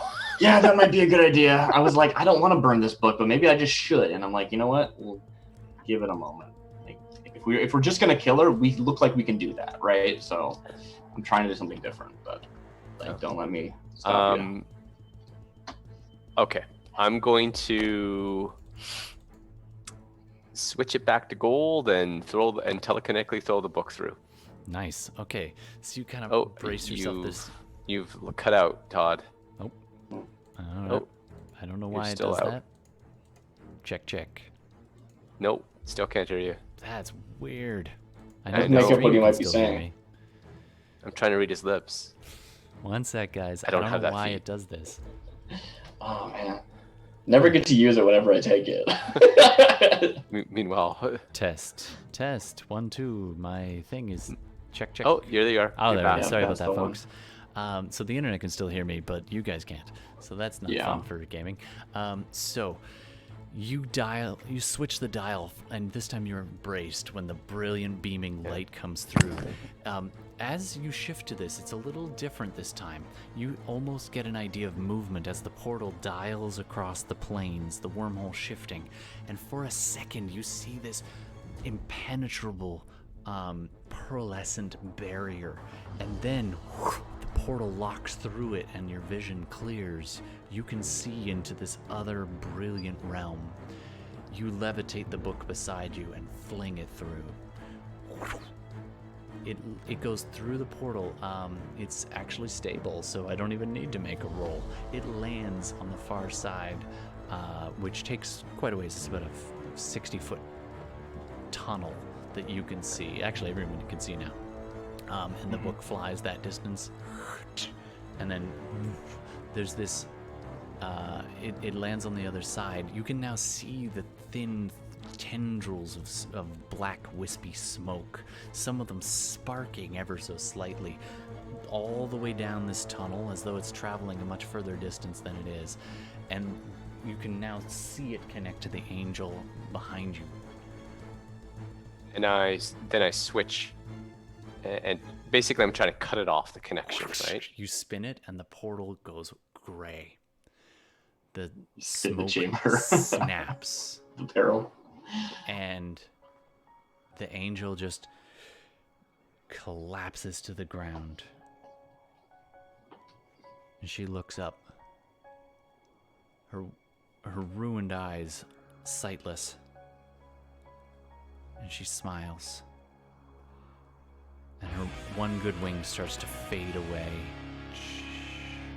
And the smoke dissolves, and it takes the rest of her form with it. And the last thing you see is her hand reach up towards Darmita in a kind of greeting, and then fades to nothing. Congratulations. You just defeated Darmita's mom. That was great teamwork, guys. There's no way to stop that, huh? No time to try anything. Okay. Unfortunately not. You've had a chance to put the pieces together in your mind, Philees. Okay. Essentially, the Can I like feel her soul when I'm trying to like feel that connection and what happens with it? When the connection is untethered, only an echo remained here for a few seconds. Okay. The soul remains where it was, bound in the depths of hell, under the tortured servitude of the Eye of Pelor. Just a shadow of her remained, mostly just to torture her. And Maybe make we can move her soul somewhere else. Yeah, I mean that's a good point. Souls exist, they're a thing. We could maybe get it transported somewhere else. Not now, it's back in hell now, I get that. Sorry, I'm just thinking a myself. couple of as she leaves, the zombies that were summoned also go thump, thump, thump to the ground. The skeleton that's busy chewing on the far side on two villagers over there falls down. There do not appear to be any more enemies. You're alone. Everybody, please do a dexterity saving throw. Do I see this coming just because I have that bug? You do, as all of you hear and feel as things begin to shift above you. Cool. So the Zorn had like 8 turns that got skipped. If you wanted to do them to do anything. Actually, that whole thing, it didn't get that far. I know, I'm exaggerating. Yeah. There was a lot of talking, and I could have been who knows how many turns. Alright, I didn't roll for, oh dang, I got a 3. Advantage won't even save me there, that sucks. And then Archie is this next roll. 16.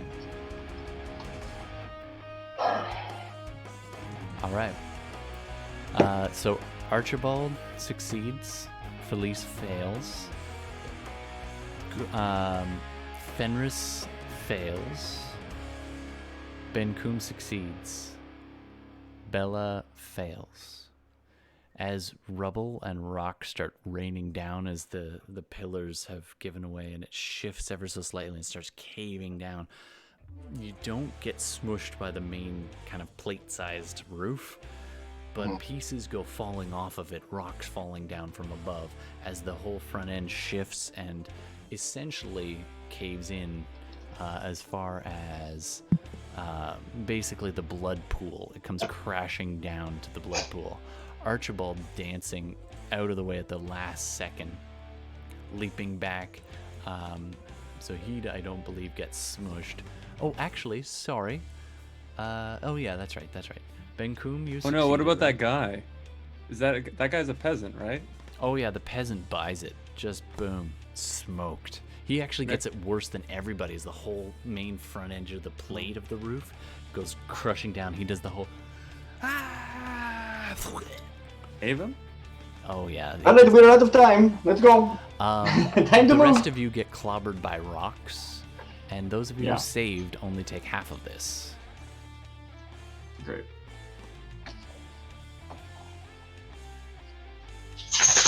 Yeah. I mean, I can't whip my chain at him and save this innocent Hey, man. if you want to, go for it. What to do? You're gonna do I'll it? leave damage for all of this if I can just attempt the whip on him. Yeah, man, sure. You can whip him. You can whip it Alright. good. I'll go recklessly. 17.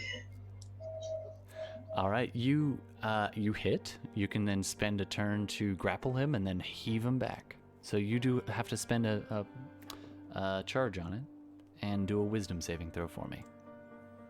You want to pull him? To grapple him, you hit him with the chain, Okay. and then you spend the point to grapple, and then you can heave him forward. Oh man, that's such a fucking good point. All right, yeah, I have to. Yeah, Heroic. I have to. I like it. 14. Oh, thank fucking goodness. You Thank pass. God. Hey, I rolled above 13 for all my saves this session. Yep. You heave hard and you pull him towards you. You get a closer look at him. He was a bugbear. Oh. He's a slender frog bugbear. He might even be an assassin illusion wizard with the actor feat. He might have. I don't get this last part, but he thinks that It's a reference to a movie. Oh, yeah. okay, that's what that is. Okay, well, Or a TV show, maybe. I don't you know. now have a bugbear pulled in towards you, and I'm sad that I deleted him. Yeah, I put it in the Discord if you wanted to see what they were talking about. Oh, nice. I'll check that out later because I don't think I've seen that movie. So you pull him forward, and you pull him along with you, Benkuhm, and that'll be your move, and you do get to save. So you only take half of this, plus you're raging, so you only take a quarter of it, technically. So 28 is full damage. For those of you who failed, mark off 28 damage. For those who succeeded, you mark off 14. Okay, I fall down. Oh, crap. Okay. As a rock just clobbers Fenris on the head. Okay. We're still in Wait, I can do a saving throw, though. Strength of the grave. Nice. That's actually true. Holy crap. I forgot about that move. I don't think I'll make it, though. Whatever. Worth a try. It's like half the damage or something. You got this, Gord. No. No, I don't. DC 5 plus the damage taken? That's like a 33. Yeah, you got.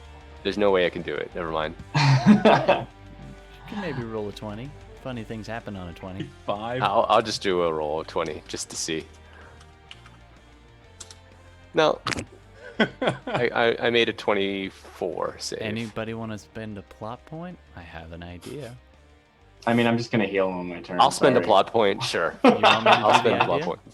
Just like, All right, so you stumble backwards, you get a rock on your head, and you do take the damage. However, as you stumble, your hand hits the pillar and rotates it.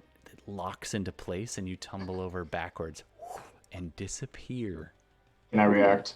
I'm right next to him. Can I react? Sure. Cool. I mean, I try and stop that. I try and grab his leg.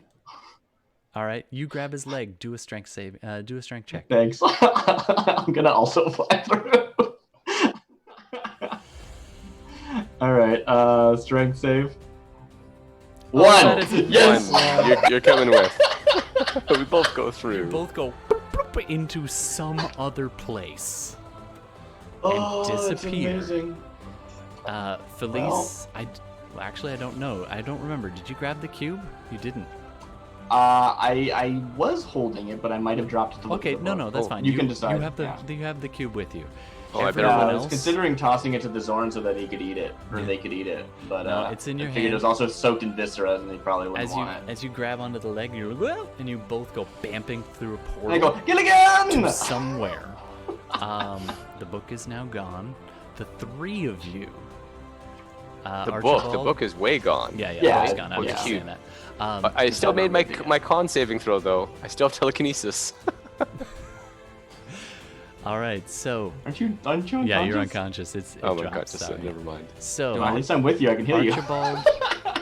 Archibald, Benkuhm, and Darmita are standing there in the ruins, having dodged the worst of the cave-in.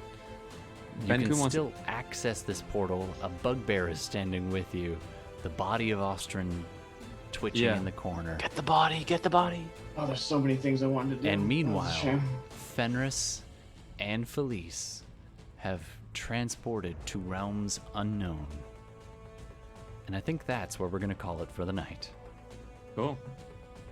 First of all, I also want to welcome everybody. Yeah, that was kind of like 2 big boss fights and some big epic moments. Welcome to level 10, people. What? Yeah. By the way, Darcy, because I know you're going to ask me about this later, maybe someone on the internet might be curious as to how that was working. If she was damaged by her own sword, the damage stayed. It wasn't a damage type.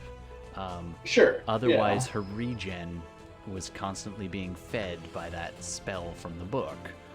Pulling power straight out of hell to stitch her wounds back together. Every round she was healing 50 HP. The thing I did not expect is you guys to keep damaging her to that extent.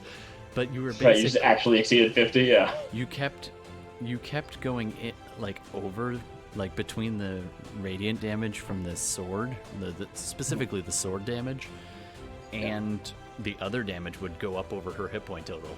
But then she would immediately come back with at least a few hit points, and then on her turn it would top up to 50. And then so on and so forth. Oh, were you tracking negative hit points? It just kept going up and down and up and down. It actually at the worst it was only ever 20 under, and then but she was getting up every round. And the actual healing and stuff is certainly not what I'm most concerned about. the other thing was I counted Darmita's healing spell as extra damage that stayed just for fun because that was fun flavor. I loved that, and it was basically trying to help stop her mom from being taken over, which counted as damage on the main critter. So that was kind of fun. I wasn't sure what that was doing. That's cool. It was narrative flavor for the most part, but I did want to have some effect on it. So that's what put her up to 72, and then the last stab got her to 92 permanent damage. And then you finally got at the book and stopped the book from being anywhere near her, and that cut off the supply of magic. And that is kind of how that all worked. The timey-wimey stuff was basically you guys all standing in the brightness of... Yeah, because there was a blinding light, it's more viable, yeah. Eventually I remembered I can talk, and I said turn off the light. I was just I want Fenris to do this thing, but his turn hasn't come up because you're just skipping turns. Gemini _twin. I'll just do that. Said, episode name suggestion, Into the Portal of Chaos, and Mothers I'd Like to Fight. Oh, nice. All right, so Gemini's suggestion. Episode name suggestion, which we do, so we much appreciate that. I'm going to get onto my less epic music here, or less trumpety music. So the episode name suggestion from Gemini Twin, Into the Portal of Chaos, and alternative title, Mothers I'd Like to Fight. Oh my gosh! I don't think anybody can beat that. I think that's going to be really good. That's a really good title. And I like the 2-part, aka I've been doing a lot of that, so that's awesome. The question I need to ask is, which 2 of us should make new characters? Well, we'll find out what happens next. So just come prepared is what you're saying, just in case.